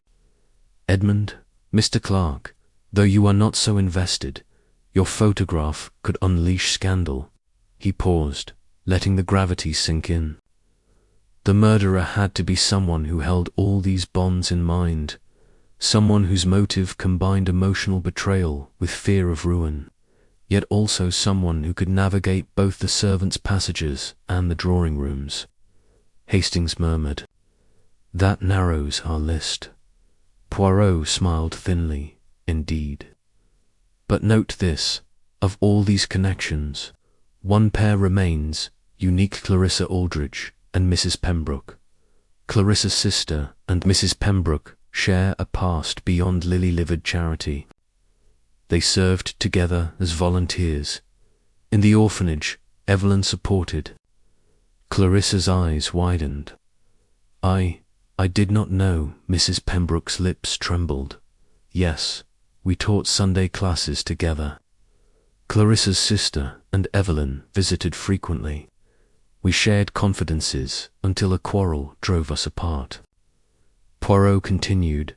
The orphanage scandal, misallocation of funds led to a whispered accusation between them. Clarissa blamed Evelyn's investigation for stirring unrest. Mrs. Pembroke blamed Evelyn's influence for ruining reputations. A heavy silence fell. Miss Aldridge's breath caught. Mrs. Pembroke's gaze dropped. Poirot's eyes glinted. That is a hidden connection few would suspect. It binds Clarissa and Mrs. Pembroke in a shared animosity toward Evelyn's crusade. For truth. Clarissa pressed her hand to her chest. But I would never harm my sister. Mrs. Pembroke shook her head. Nor I, though I once wished to silence Evelyn. Poirot held up a hand. Feel the weight of those words. Wished, not acted, yet. Wishes can become actions under the right provocation. He surveyed the group one last time. Gentlefolk, reflect on these hidden connections. For the truth we seek lies woven between these bonds of blood, betrayal, and shared history. Tomorrow at noon, I shall reconvene this gathering. By then, I trust each of you will consider what you owe and what you fear revealing. With that, Poirot stepped back, the crackle of logs in the fireplace punctuating his pronouncement. As guests drifted away, whispers followed them like shadows. In the flickering lamplight, the concealed ties of Grosvenor House lay exposed at last, ready to reveal the murderer's identity. Chapter 10. Poirot's secret clue. Morning mist still clung to the gardens as Grosvenor House stirred to life, yet, within its walls, an atmosphere of taut anticipation replaced the usual elegance. Guests assembled in the oak-panelled breakfast room, their faces as drawn as the heavy draperies. Lady Coniston presided at the head of the long table. Miss Aldridge sat beside her, and the others took their places, Colonel Weatherby in his military waistcoat, Mrs. Pembroke poised by the sideboard, Mr. Weston fidgeting with his napkin, and Mr. Clark offering nothing but curt nods. Captain Hastings and Inspector Jellicoe flanked Hercule, Poirot at the opposite end. Poirot surveyed the company with his hawk-like gaze, then cleared his throat. Mes amis, thank you for assembling on such short notice. He folded his napkin neatly. Last night I set you all to ponder hidden connections. Today I shall share with you the secret clue that binds the entire affair, a detail so minute it may have escaped notice. The guests exchanged uneasy glances. Lady Coniston inclined her head. We await your revelation, Monsieur Poirot, she said softly. Poirot rose and stepped to the sideboard, retrieving a small glass jar of homemade raspberry jam. He held it aloft. Behold, this jar freshly opened this morning. Note the label, Coniston House, summer 1926, head up to the glass. Yet I observe the jam's surface bears a dusting of powdered sugar, not fruit residue. It was prepared precisely 2 days ago, not this morning. Mrs. Pembroke's lips parted. Surely you do not suggest the jam is false? Mais non, Poirot replied. Rather, that someone appended the label for effect. The jam is old, perhaps from last summer's harvest, yet the powdered sugar was added to mask its age. But why? Colonel Weatherby asked. Poirot smiled faintly. Because the murderer seeks to conceal a vital moment. The time of entry. They desired an alibi based on the jam's opening time. By placing a fresh label on an old jar, they created a false marker. I opened it today. They implied there by covering their return through the servants' pantry. Hastings leaned forward. Remarkable, Poirot. But who would think to manipulate a jar of jam? Poirot's moustaches quivered. Only one with both access to the kitchen and a keen eye for detailer. Person intimately involved in domestic affairs, yet comfortable in drawing rooms. Mrs. Pembroke paled. I would never touch the preserves, she protested. Poirot inclined his head.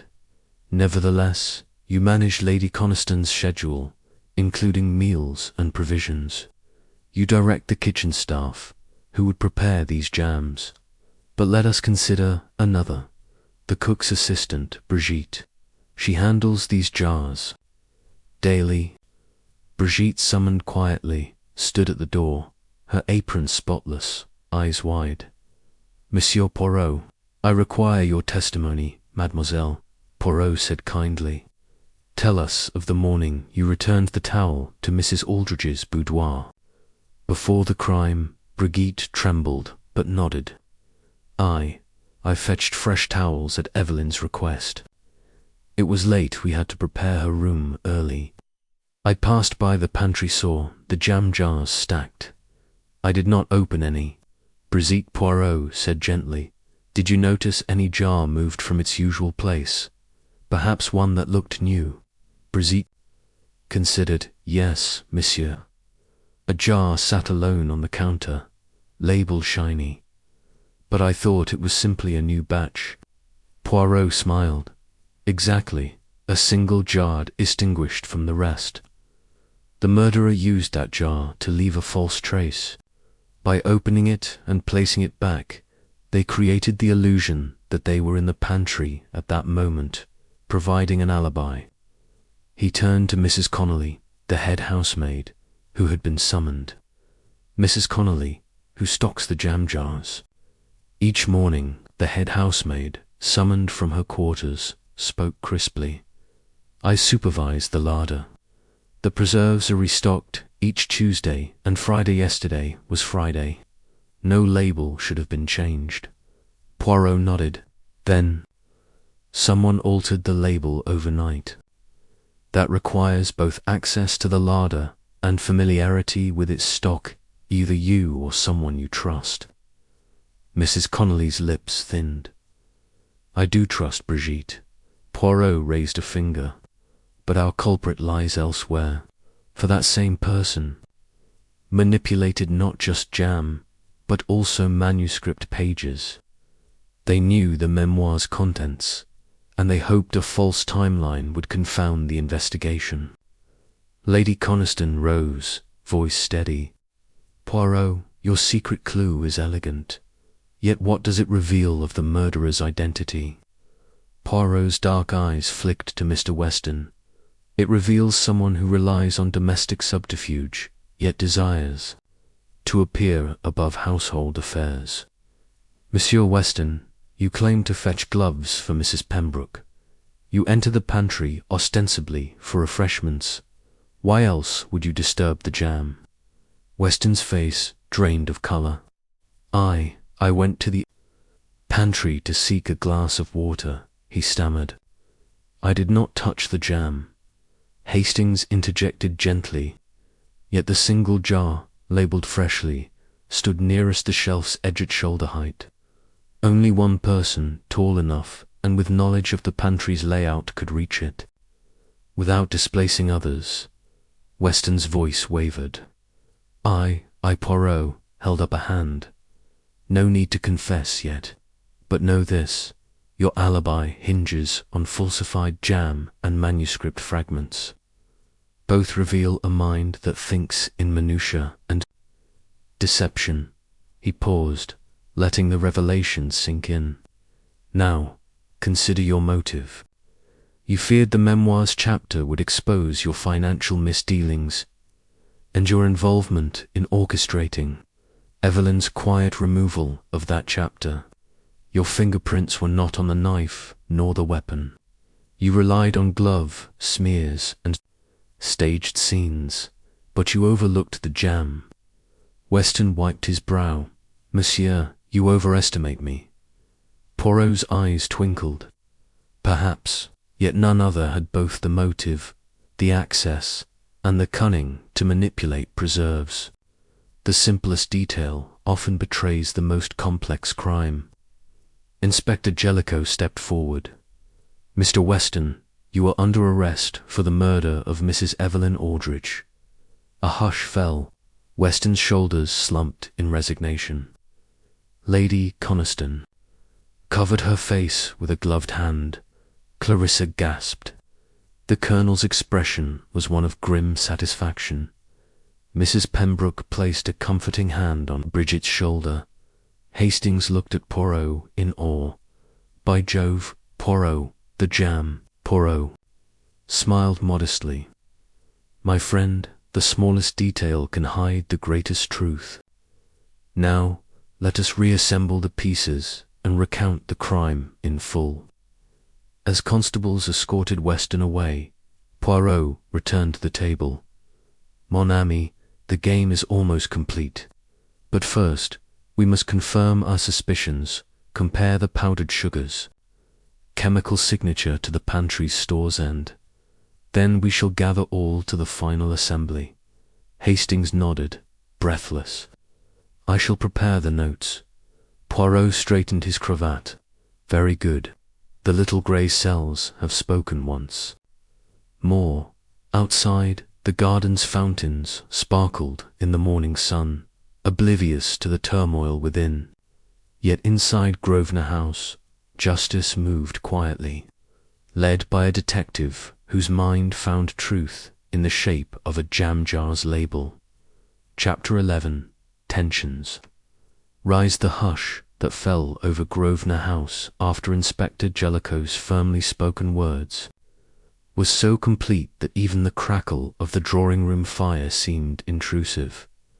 Mr. Weston, pale and tightly bound by officers' cuffs, remained silent as constables led him from the octagonal room. In his wake, a swirl of whispers and gasps rose among the remaining guests. The gravity of the morning's revelations settled over them, like a winter chill. Lady Coniston rose slowly from her chair, her gloved hands pressed to her lips. I cannot believe it," she murmured, voice tremulous. "Arthur, you were like a son to me." Miss Clarissa Aldrich pushed back a tearful strand of hair. "He always seemed so kindly," she said, staring at Weston's retreating back. "How could he?" Mrs. Pembroke, her composure shaken, laid a steadying hand on Clarissa's arm. "We must have faith in Inspector Jellicoe's judgment," she said quietly. "Monsieur Poirot would not arrest without cause." Colonel Weatherby, standing rigid beside the fireplace, folded his arms.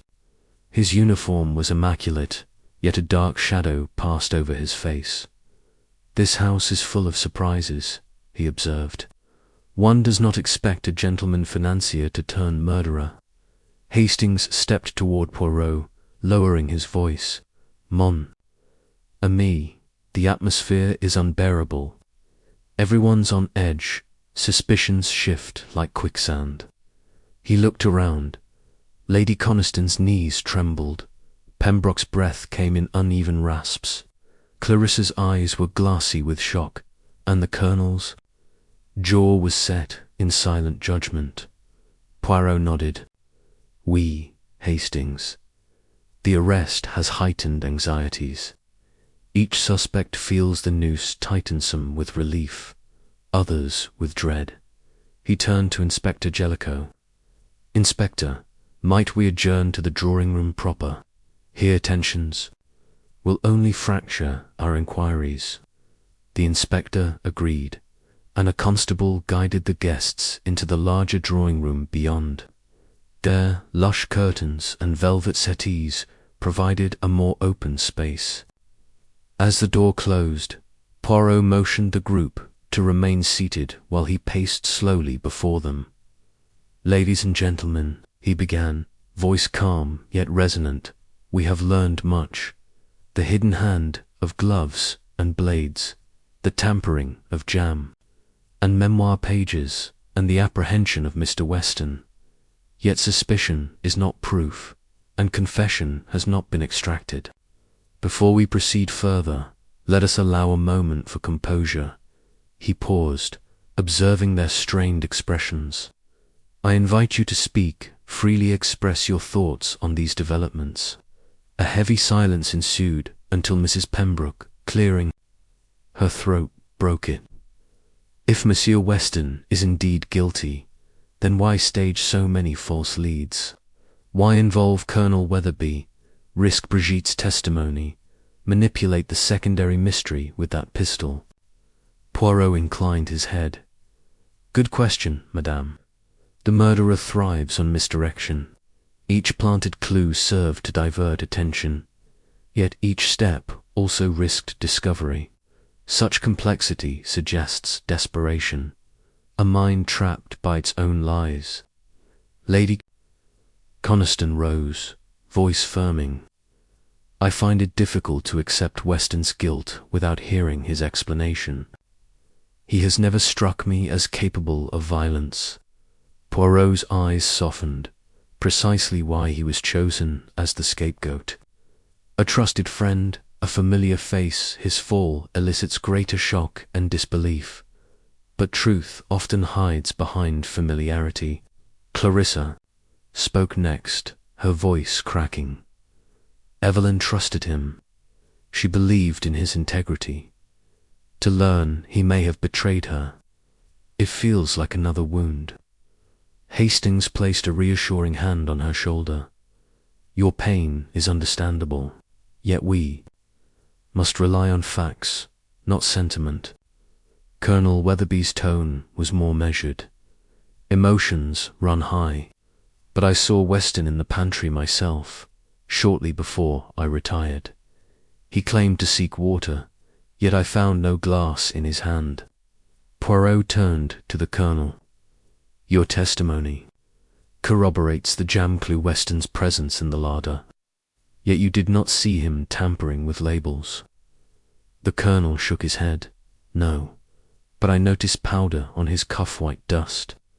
I thought perhaps sugar from the preserves.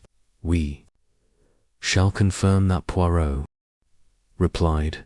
Inspector, have the cuffs of Mr. Weston's coat dusted for powdered sugar residue. The inspector nodded and took note. Yes, Monsieur Poirot, I shall send for the lab immediately. While Jellicoe conferred with a constable, Hastings whispered to Poirot, This tension, do you think they suspect one another now? Poirot's eyes gleamed. Indeed, Hastings, tension is a double-edged sword. It fractures alibis, but it also prompts truths to surface.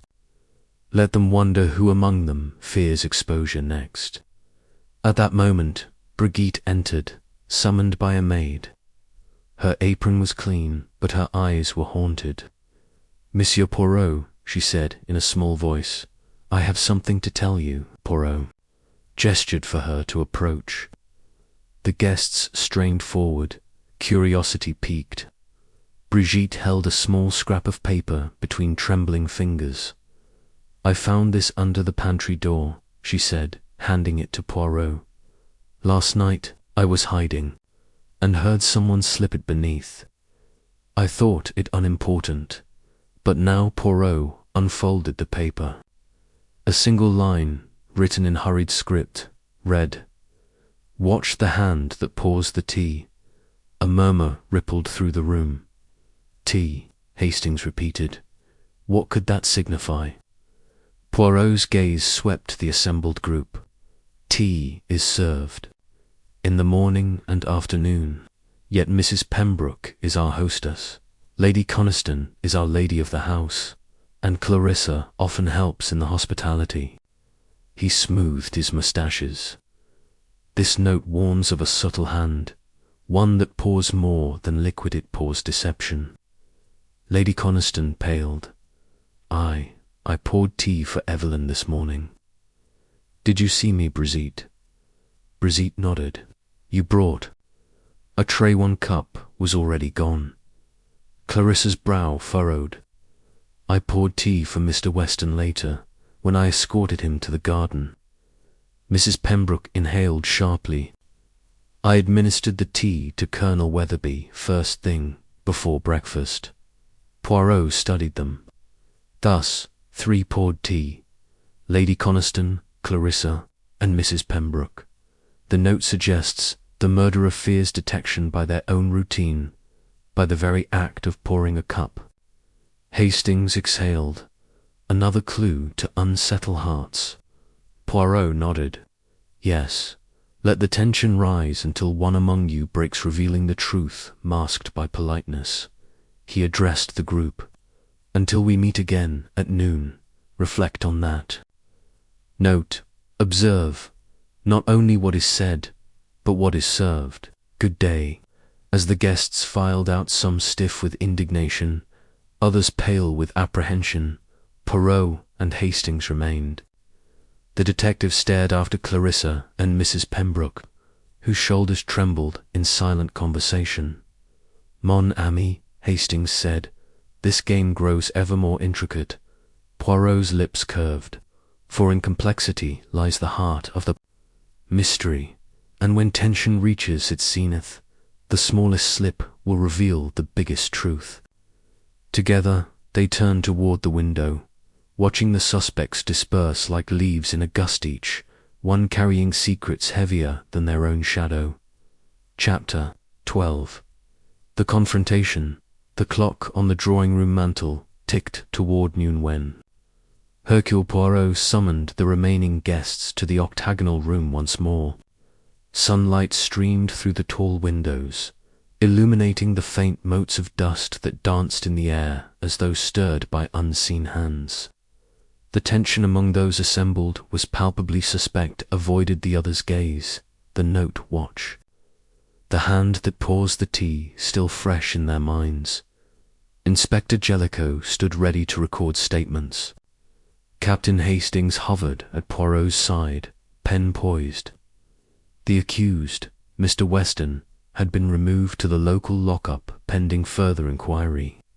Leaving 5, Lady Coniston, Miss Clarissa Aldridge, Colonel Weatherby, Mrs. Pembroke, and Brigitte, the cook's assistant, Poirot allowed the door to close, sealing them within an atmosphere of calculated scrutiny. Madame et Monsieur, Poirot began, voice calm yet commanding, we meet again to press toward the heart of this mystery. We have seen false leads, psychological games, and hidden connections. Now we arrive at the confrontation, wherein truth emerges through contradiction. He paced slowly before them, gaze lingering on each face in turn. Earlier, a note warned us to watch the hand that pours the tea. Let us consider that act anew, for in that simple motion lies our revelation. Poirot picked up his teacup from the nearby side, table empty, save for a faint lipstick mark on its rim. He tilted it, showing the mark to all. Notice, Mies, Amos, the angle of this mark. It corresponds not to a single sip, but to a lingering pause, one who hesitated before drinking. Miss Aldridge's hand fluttered to her throat. But many of us have worn lipstick, she murmured. True, Poirot replied. Yet only one of you poured tea for Mrs. Aldridge herself and lingered while she read the manuscript pages last night. He turned to Mrs. Pembroke. Madame, you claimed to serve tea to Colonel Weatherby at breakfast, yet this cup belonged to Clarissa, her initials faintly engraved. Mrs. Pembroke's eyes widened. I did not notice. Poirot set the cup down. No, for you did not serve that tea. You served it to Madame Coniston, while Clarissa escorted Weston to the garden. But someone poured this tea for Clarissa, permitted it to stand as though to watch her drink. Clarissa's voice trembled. I do not understand. Allow me, Poirot said, stepping closer. Last night, Evelyn Aldridge arranged a private meeting with you, mademoiselle, to show you the missing chapter. She brought this teacup, her favorite for a moment of comfort. Someone intercepted that meeting. He fixed his gaze on Brigitte. Mademoiselle, you saw that tea prepared in the servants' wing, yet you claimed to be fetching towels, not serving tea. Brigitte's eyes filled with tears. I was frightened. Monsieur Poirot. Poirot held up a gloved hand. You did not wish to speak, for you feared for your life, but you know who poured that tea. All eyes turned to Lady Coniston, whose face had paled to porcelain. Poirot advanced upon her. Madame, you entered the pantry after the jam incident. You knew the larder's layout intimately. You could reach for this, Capimboed with Evelyn's scent and carry it to the East Wing corridor. Lady Coniston's composure quivered. If I did, it was to reconcile with her. I feared her anger, and I wished to calm her. A noble pretext, Poirot replied softly. yet insufficient to explain what followed. He turned to Colonel Weatherby. "Colonel, you heard whispers near the secret staircase. You emerged to see a figure bearing a teacup and a manuscript page. You paused in the corridor, hesitated yet said nothing." The colonel's eyes widened. I did hear footsteps, yes. I thought it was Evelyn calming Clarissa." "Exactly," Poirot said, "but the footsteps belonged to her murderer." He held up a slim scrap of paper, the missing chapters. Opening line: "Evelyn never had the chance to show this to Clarissa. Instead, she was struck down before the teacup could reach her lips." The rouge smear on the cup's rim was not Evelyn's, nor Clarissa's, but yours. "Madame," he said, addressing Lady Coniston, "you touched it, after striking her, to suggest she drank and thus lived for a moment longer." Lady Coniston's hand flew to her mouth. "No, no." Poirot's gaze turned to Mrs. Pembroke. "And you, madame? You found the teacup and helped stage the scene arranging the cup beside the manuscript to mislead us." Mrs. Pembroke's face crumpled. He asked me to help." All heads turned to Mr. Clark, who stood silent until now. His camera bag hung at his side, the strap bearing a faint dusting of powdered sugar. Poirot motioned to him. "Photographer, you captured moments unseen, but you also brought the sugar from the jam jar to disguise the scratch on the pantry door latch, enabling these two to move freely." Clark swallowed. I did it for Mr. Weston," he begged. "Me to help clear his name by planting evidence against others." Poirot nodded, eyes fierce. "And so the web of deception completes itself. Weston, though innocent of the murder, orchestrated the misdirection from prison sending coded instructions through your unused confession." He turned back to Lady Coniston. "But you, madame, held the murder weapon, heavy silver letter opener you broke off from Evelyn's desk. You struck her in panic when she revealed the chapter's contents." The room fell into shocked silence. Lady Coniston's hands shook as she collapsed into a chair. She accused me of betraying my husband's memory of financial folly. Couldn't bear it. Poirot approached her, voice gentle, and in that moment your fear overcame your reason. You committed an act you cannot erase, but now the truth stands revealed. Inspector Jellicoe stepped forward, producing a warrant. "Lady Coniston, I place you under arrest for the willful murder of Mrs. Evelyn Aldridge." Lady Coniston buried her face in her hands. Clarissa rushed to her side, weeping softly. Hastings put a steadying hand on Miss Aldridge's shoulder. Colonel Weatherby bowed his head in sorrow. Mrs. Pembroke and Clark exchanged anguished glances. Poirot surveyed the scene with solemn gravity. "The little grey cells have done their work. Yet I ask this of you all. Let compassion temper justice, for fear and betrayal can drive even the most dignified hearts to desperate acts." As constables led Lady Coniston away, Hastings whispered, "Mon ami, you have done it again." Poirot nodded, eyes softening. "The game is complete, Hastings. And now we must allow truth its course while remembering the fragility of human nature."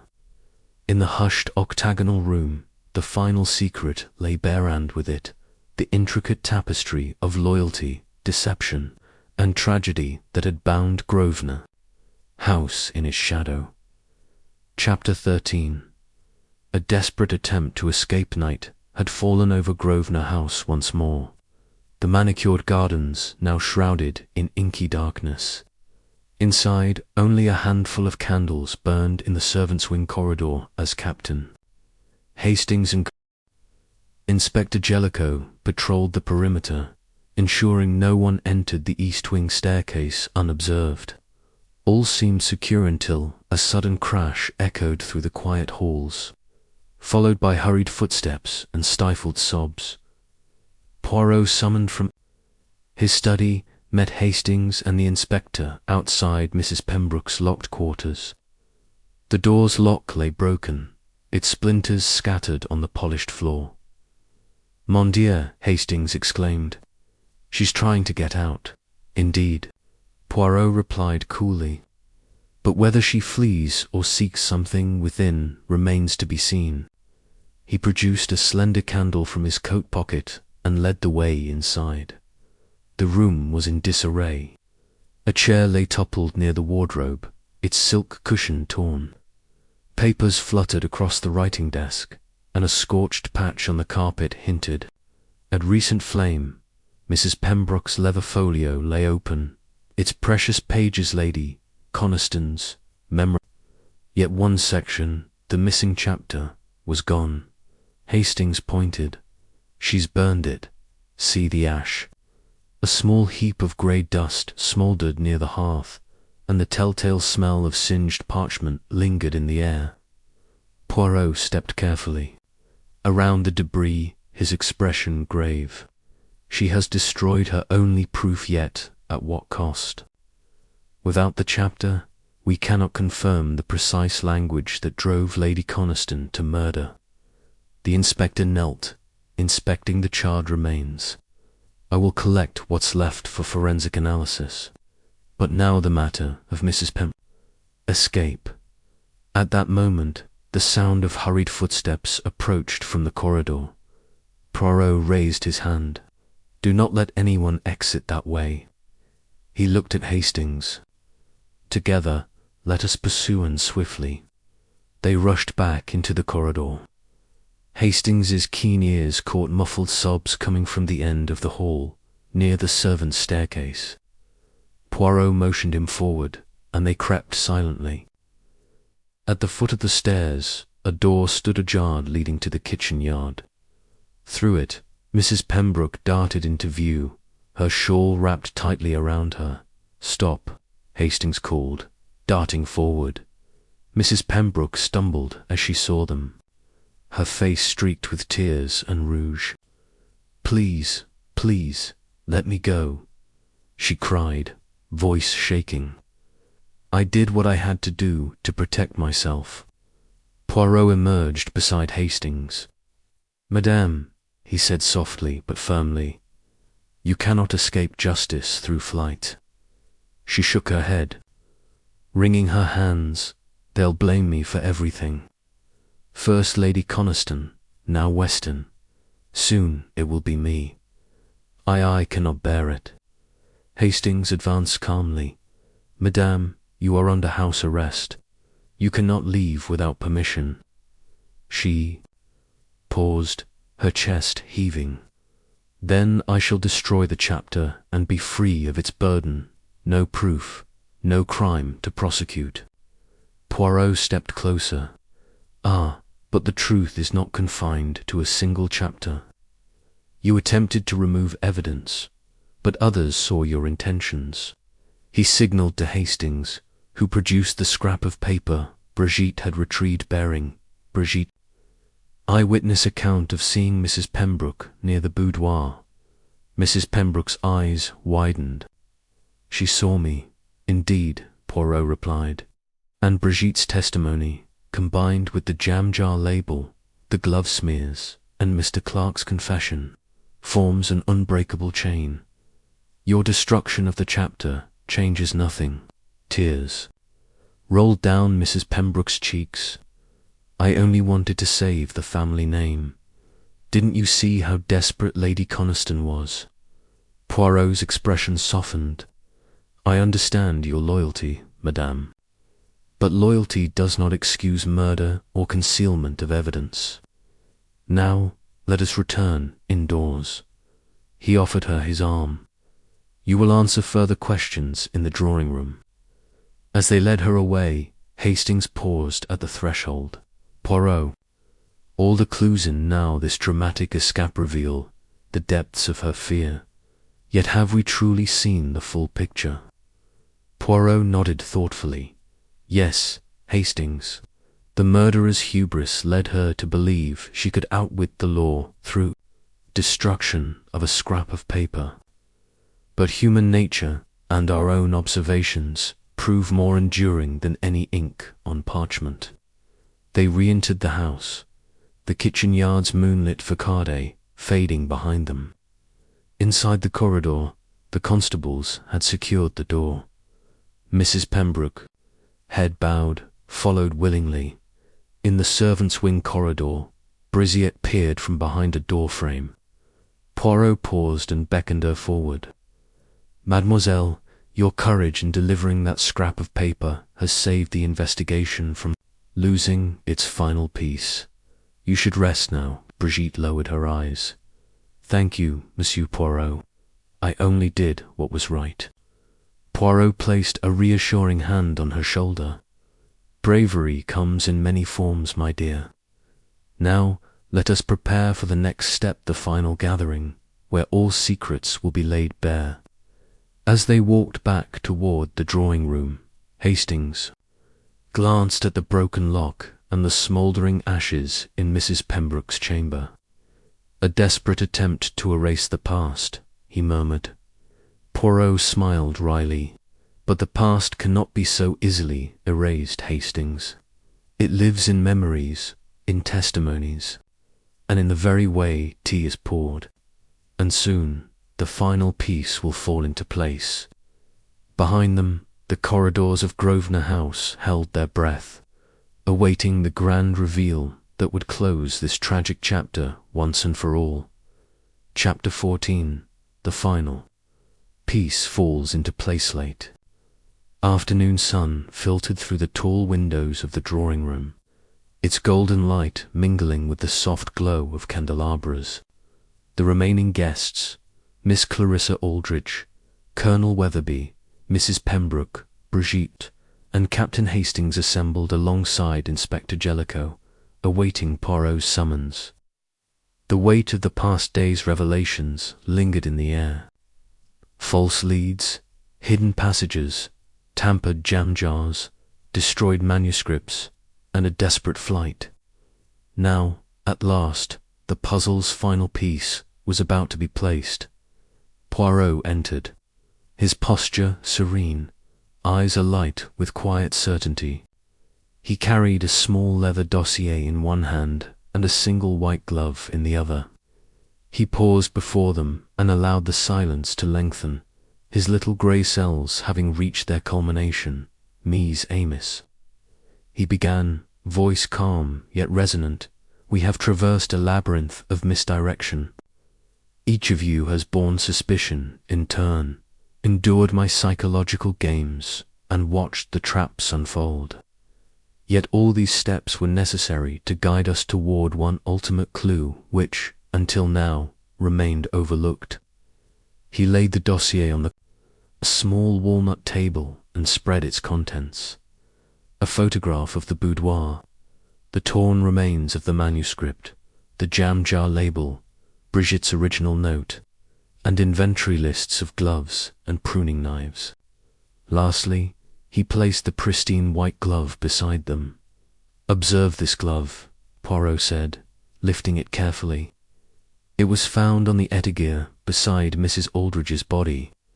We know it is not Colonel Weatherby's, nor Monsieur Weston's. Not Mrs. Pembroke's, nor Clarissa's. Brigitte's hands are too small for it. Yet it fits one hand perfectly. He slipped it onto his own hand, then turned it inward to display the palm, a faint smudge of rose petal dust, a rare finishing, powder used by Lady Coniston herself. He removed the glove and extended it toward Lady Coniston's sister-in-law, Clarissa. Try this on, mademoiselle. Clarissa's hand trembled as she slipped it on. It fit her perfectly. Her breath caught. But, why would I wear such a glove? Poirot nodded. Because you wore it last night when you retrieved Evelyn's teacup from the pantry, believing it would calm her distress. Yet in that moment you also held the missing manuscripts. So you donned Lady Coniston's glove to avoid leaving your own print on these pages. Clarity dawned on Clarissa's face. Tears welled in her eyes. I did not intend harm. I only wished to help Evelyn. I thought she would understand. Poirot allowed the moment to settle, and yet your possession of the manuscript placed you in the West Wing corridor, within reach of the letter opener that killed her. The glove's rose-petal dust reveals you, Clarissa, as the only person with both motive and opportunity in that instant. Mrs. Pembroke gasped, but she loved her sister. Colonel Weatherby's voice was steady. Sisterly love can turn to despair when betrayal feels absolute. Clarissa's shoulders shook. I discovered Evelyn copied that chapter to expose Lady Coniston's investment sand mine. The disgrace would fall on me as well, for my own funds had been tied to those ventures.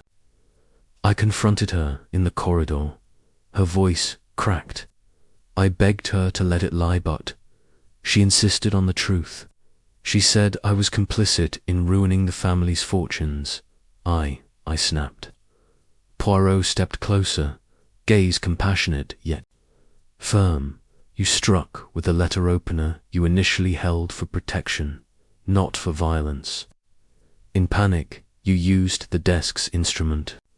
Then, horrified at what you'd done, you sought to stage the scene. You donned Lady Coniston's glove, placed the teacup and manuscript to imply a natural meeting, then fled, allowing Mrs. Pembroke's later interference to complicate matters. Further, Clarissa covered her face.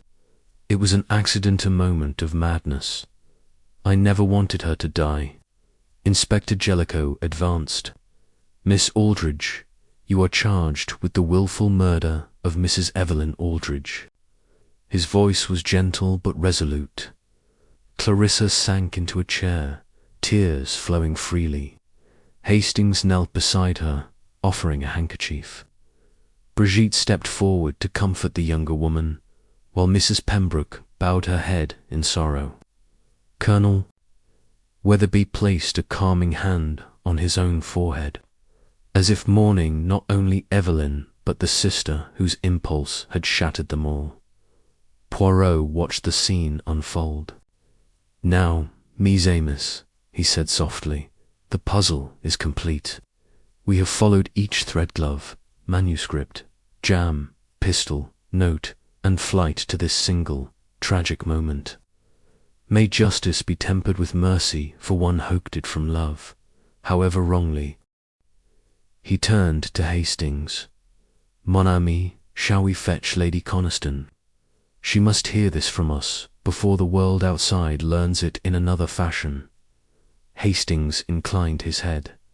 Yes, Poirot. As they departed to summon Lady Coniston, the final piece lay in place, revealing not only a crime born of desperation, but the fragile bonds of family and the perilous power of secrets. In the hushed drawing room, the echoes of truth settled like dust, awaiting the grand reveal that would deliver justice at last. Chapter 15. Outcome and Justice the following morning. Grosvenor House awoke under a subdued hush, as though the very walls mourned the tragedy that had unfolded within. The grand drawing-room, now stripped of its earlier drama, held only a sparse assembly. Captain Hastings, Inspector Jellicoe, Brigitte, Colonel Weatherby, Mrs. Pembroke, and the recently freed Mr. Weston, who stood quietly to one side. Clarissa Aldridge was led in by two constables, her face pale but composed. At the head of the room sat Hercule Poirot, his posture as impeccable as ever, though his features bore the weight of sorrow. Mies Amos, Poirot began, voice gentle. We gather now not to accuse, but to administer justice tempered with mercy. Last night the truth emerged through a single glove, revealing Miss Aldridge's desperate act. Today we honour that truth and seek resolution for all affected. He gestured to Inspector Jellicoe, who produced the formal statements. Miss Aldrich, the inspector said, you will have the opportunity to speak before your case is presented to the Crown authorities. However, before your departure, Poirot has a few words to share. Poirot rose, folding his hands behind his back. He approached Clarissa, who stood near the hearth, her eyes fixed on the flicker of the embers. Mademoiselle Poirot said softly, you acted from love and fear of financial ruin, fear of family disgrace, and love for a sister you sought to protect. While the law may judge your act as murder, I believe the compass of your heart pointed true if your hand faltered. Tears glimmered in Clarissa's eyes. Monsieur Poirot, I never wished her harm, only to silence the chapter that would have destroyed us all. I understand now that secrecy breeds darkness, and truth, however painful, sets us free. Poirot inclined his head. Courage is found not only in confession, but in acceptance of consequence. You shall have both, mademoiselle. He turned to the others. To the Coniston household. Lady Coniston, though you escaped legal harm, bear the memory of this night with compassion for all involved. Colonel Weatherby, you may reconcile with your sister now, healing the wounds your family shared. Mrs. Pembroke, your integrity, though tested, remains intact through your honesty. And Monsieur Weston, though your reputation was wound into this tragedy, may you find renewed purpose in supporting those you once abandoned. Each nodded, some with tears, others with silent resolve. Poirot returned to the seat behind his small desk. Inspector, the evidence collected: the glove bearing rose-petal dust, the jam jar label, Brigitte's note, Mr. Clark's testimony, and Mrs. Pembroke's charred memoir fragment shall accompany the formal report. Let no detail be lost, Inspector. Jellicoe affirmed with a solemn bow. He motioned to the constables, who gently guided Clarissa to a chair near the hearth. Mademoiselle Aldrich, he said kindly, please sign your statement. Clarissa retrieved a trembling hand as she laid her signature. Hastings offered her a glass of water. She raised it in silent thanks. I only hope, she murmured, that Evelyn's sacrifice will not haunt this house forever. Poirot stood and placed a hand on her shoulder. Evelyn's memory endures in every corner of Grosvenor House, through the orphanage she founded, the laughter she shared, and the lessons she left behind. Your act, though tragic, sprang from her spirit, the conviction that truth must prevail. He straightened and addressed the room once more. Now, let us close this chapter. Miss Aldrich will depart under guard to face the proper authorities. The rest of us will stand together, bound by our shared ordeal, and forge a path of healing. Brigitte stepped forward, her apron neatly pressed. I will return to aid the cook and the housemaid, Monsieur Poirot. I wish to honour Evelyn's memory through service. Mrs. Pembroke placed a comforting hand on Brigitte's arm. And I will continue to oversee Lady Coniston's affairs, ensuring that nothing remains hidden from the light. Colonel Weatherby crossed to Clarissa's side. My sister, he said quietly, I will stand by you. Clarissa drew comfort from his presence, her tears flowing freely. Poirot watched the touching scene, his heart moved by their unity. Finally, he turned to Hastings. Mon ami, our work here is done. Hastings nodded, voice thick. Indeed, Poirot. Justice has been served, yet mercy lingers in every gesture. Poirot allowed himself the faintest of smiles. Yes, Hastings, and in the end, that is what distinguishes us. The capacity to seek truth, administer justice, and extend compassion. as the group prepared to disperse, some to face formal proceedings, others to rebuild their lives. Poirot remained by the hearth, gazing at the dancing flames. The intricate tapestry of human motives and emotions had unraveled, revealing both light and shadow. In that moment of closure, Grosvenor House breathed a sigh of relief, its secrets laid bare, its survivors bound by the lessons of a tragic night now past, but never forgotten. Chapter 16.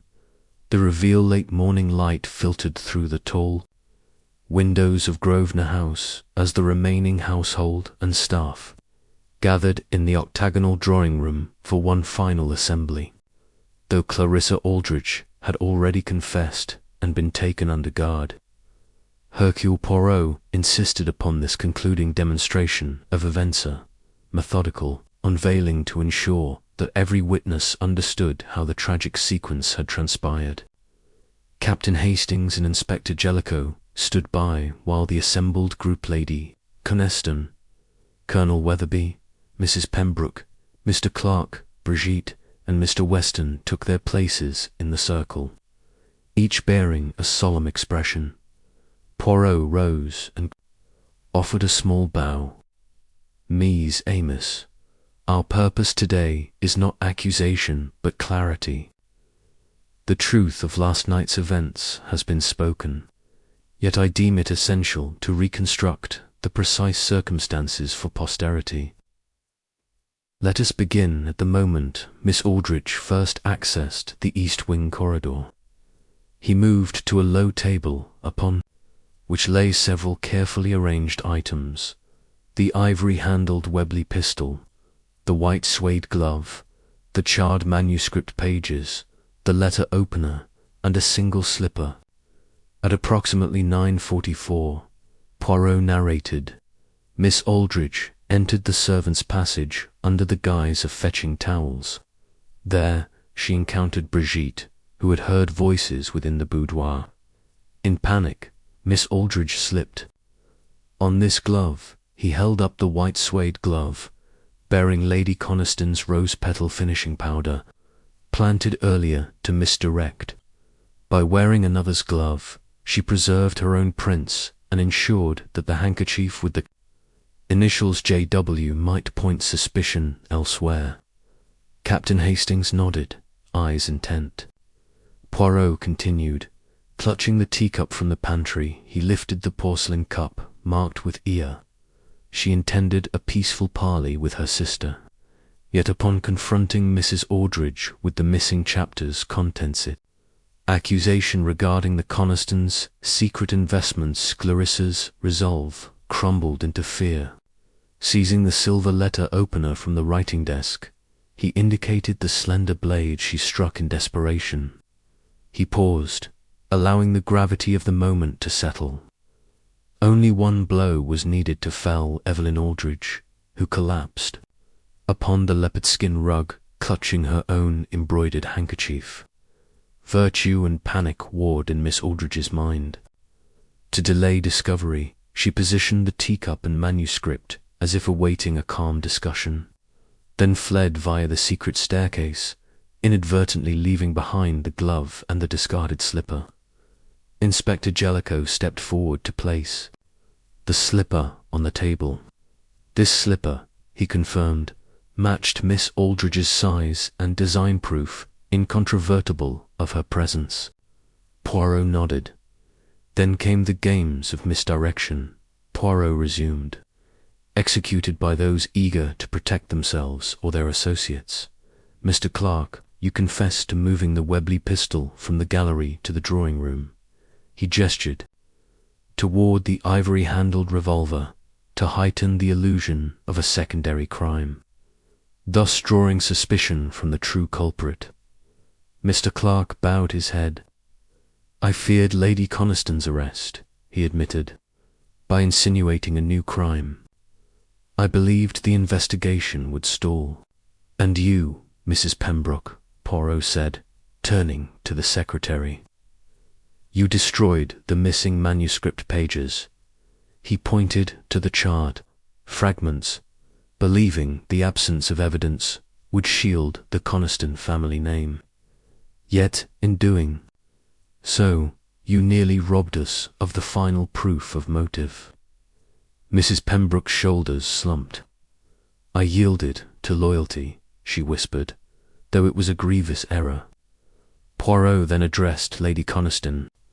Your involvement was unintentional, yet significant.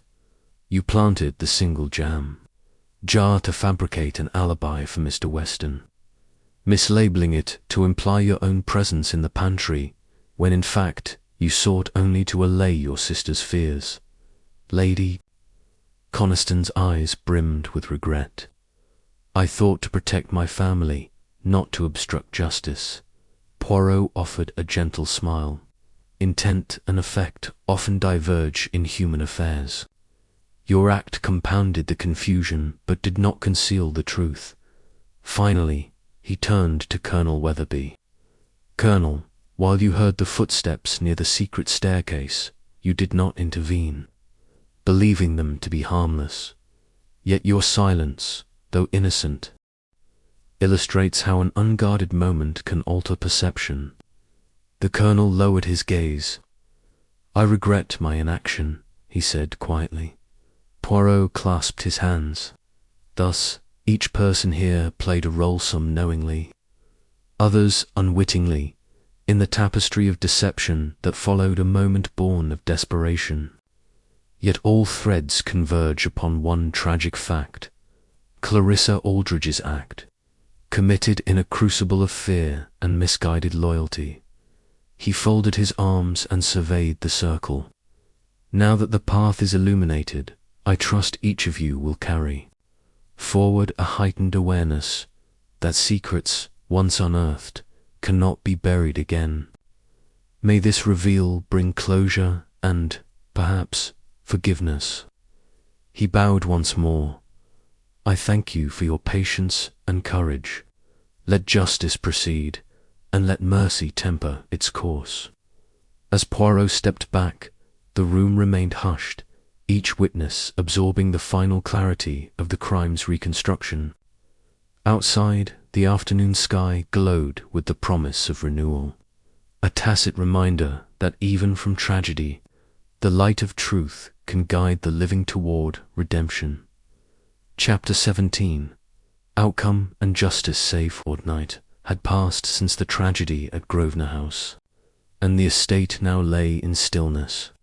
Its corridors cleared of constables, and its once grand drawing-room returned to quiet dignity. Yet beneath the calm surface, the ripples of last night's revelations continued to shape the lives of all involved.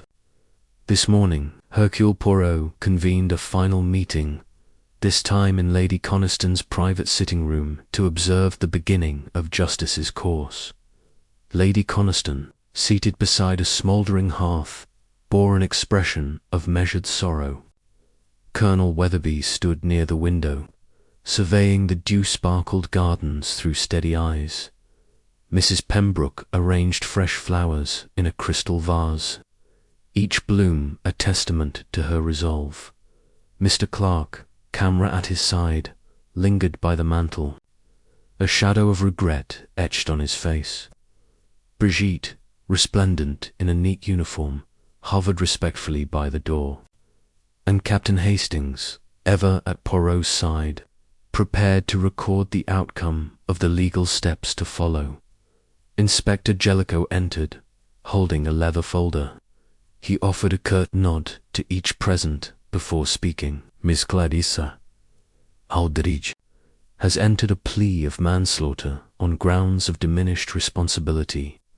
The Crown has accepted the plea in light of the mitigating circumstances and her otherwise exemplary character. She will be sentenced to 5 years probation and community service at the orphanage founded by her sister, fitting legacy to Evelyn's work. A hush fell on the assembled group. Clarissa's absence was palpable, but her spirit seemed present in every corner of the room. Lady Coniston drew in a shaky breath.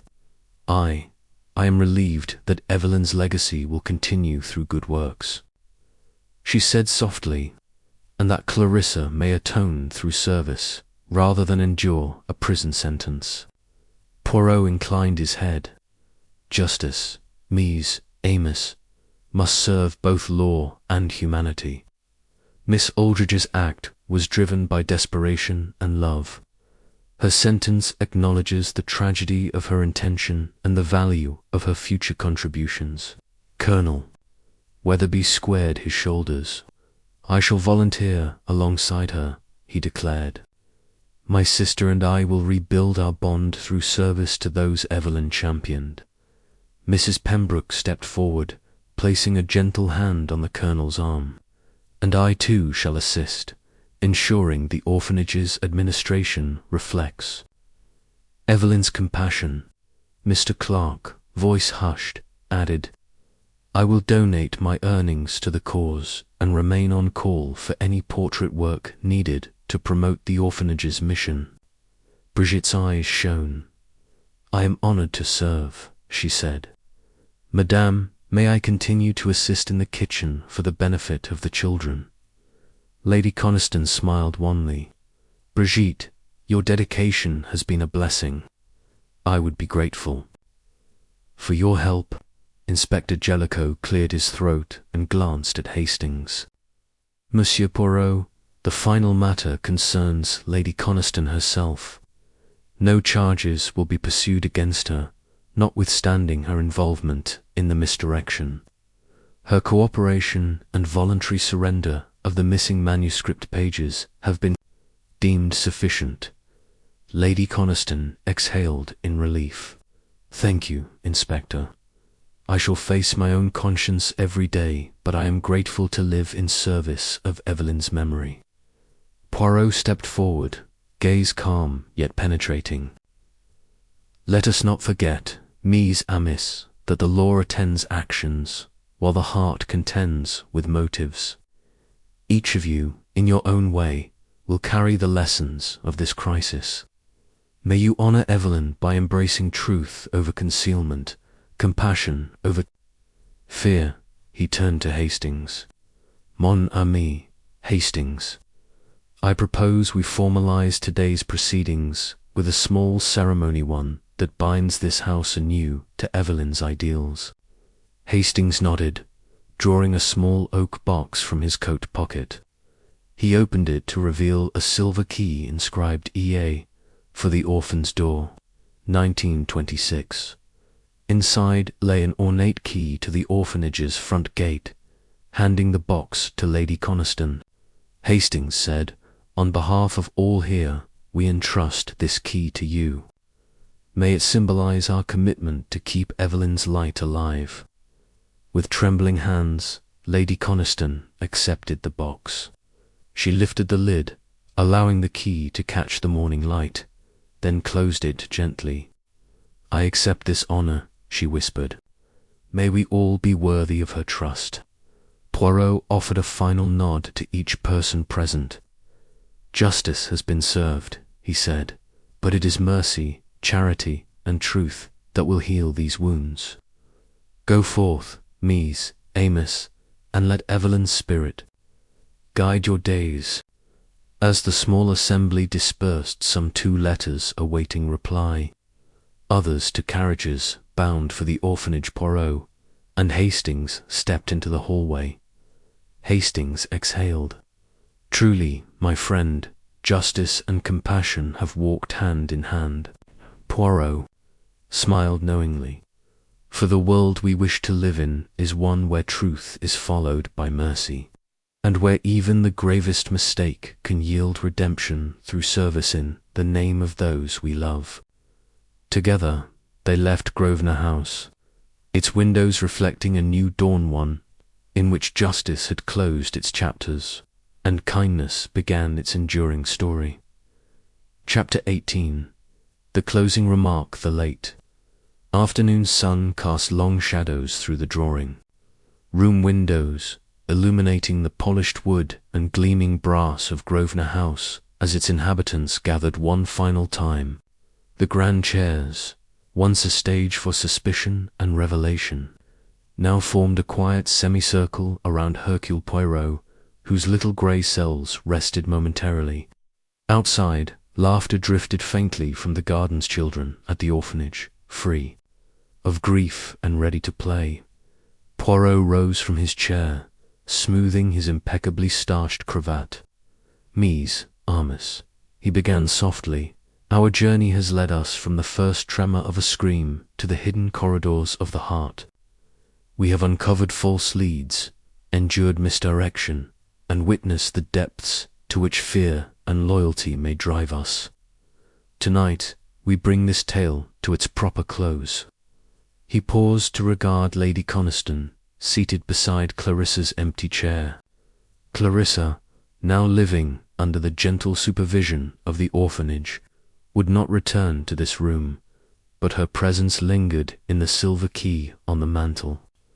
Poirot smiled at the key, then addressed the assembled friends and staff. "To restore balance," he said, "we must remember the lessons learned here. First, that truth, once revealed, cannot be suppressed by any means, be it glove, jam, jar, or manuscript's ashes. Second, that love and fear, intertwined, can lead the best of us astray.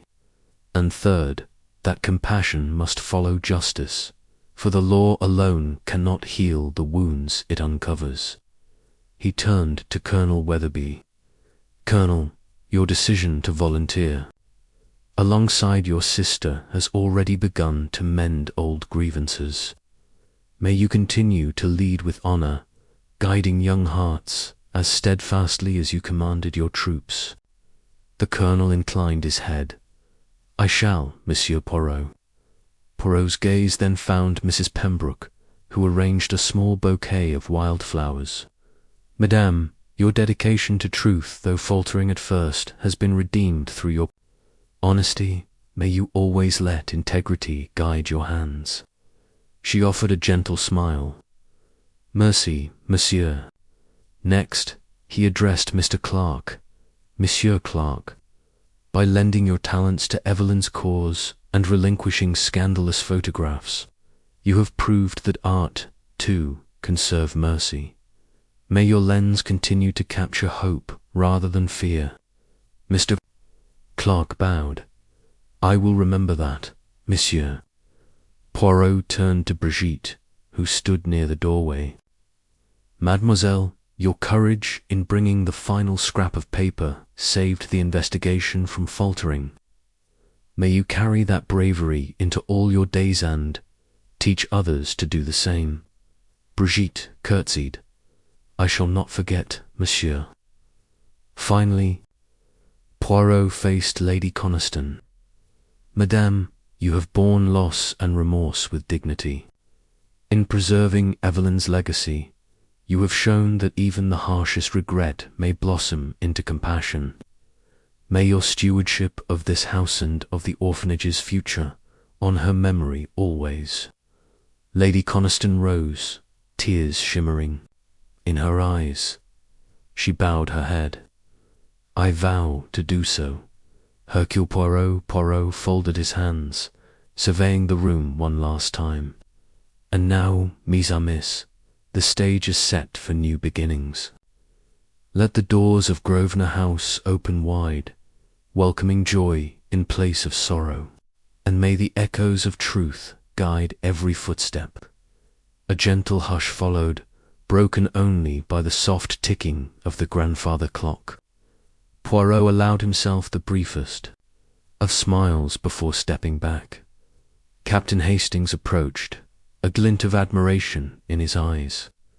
"Mon ami, you have done it again, woven every thread into a tapestry of resolution and grace." Poirot's moustaches twitched merrily. "Ah, Hastings, the tapestry is but the work of all our hands. I am merely throughover, guiding each thread to its proper place." Hastings laughed softly. "And with what artistry!" In that moment, the drawing-room doors opened to a warm breeze from the garden. The distant sound of a child's laughter carried a promise of hope, reminding them that life endures even after its darkest hours. Poirot straightened his shoulders and addressed the empty room, as though speaking to Evelyn herself. Ma chère Evelyn, your spirit remains here, in every act of kindness you inspired. Rest assured, justice has been served, and your legacy lives on in hearts both young and old. Turning to Hastings, he added in a lighter tone, "Shall we retire for tea, mon ami? I believe Brigitte has prepared the finest of confections, free of misdirection, I hope." Hastings grinned. "Let us not question the jam today, Poirot." With that, the two friends exited the chamber, their footsteps echoing softly down the corridor. Behind them, the room waited bathed in golden light, holding its breaths of memory and new beginnings, as Grosvenor House moved forward into a future shaped by truth, justice, and the enduring power of the little grey cells.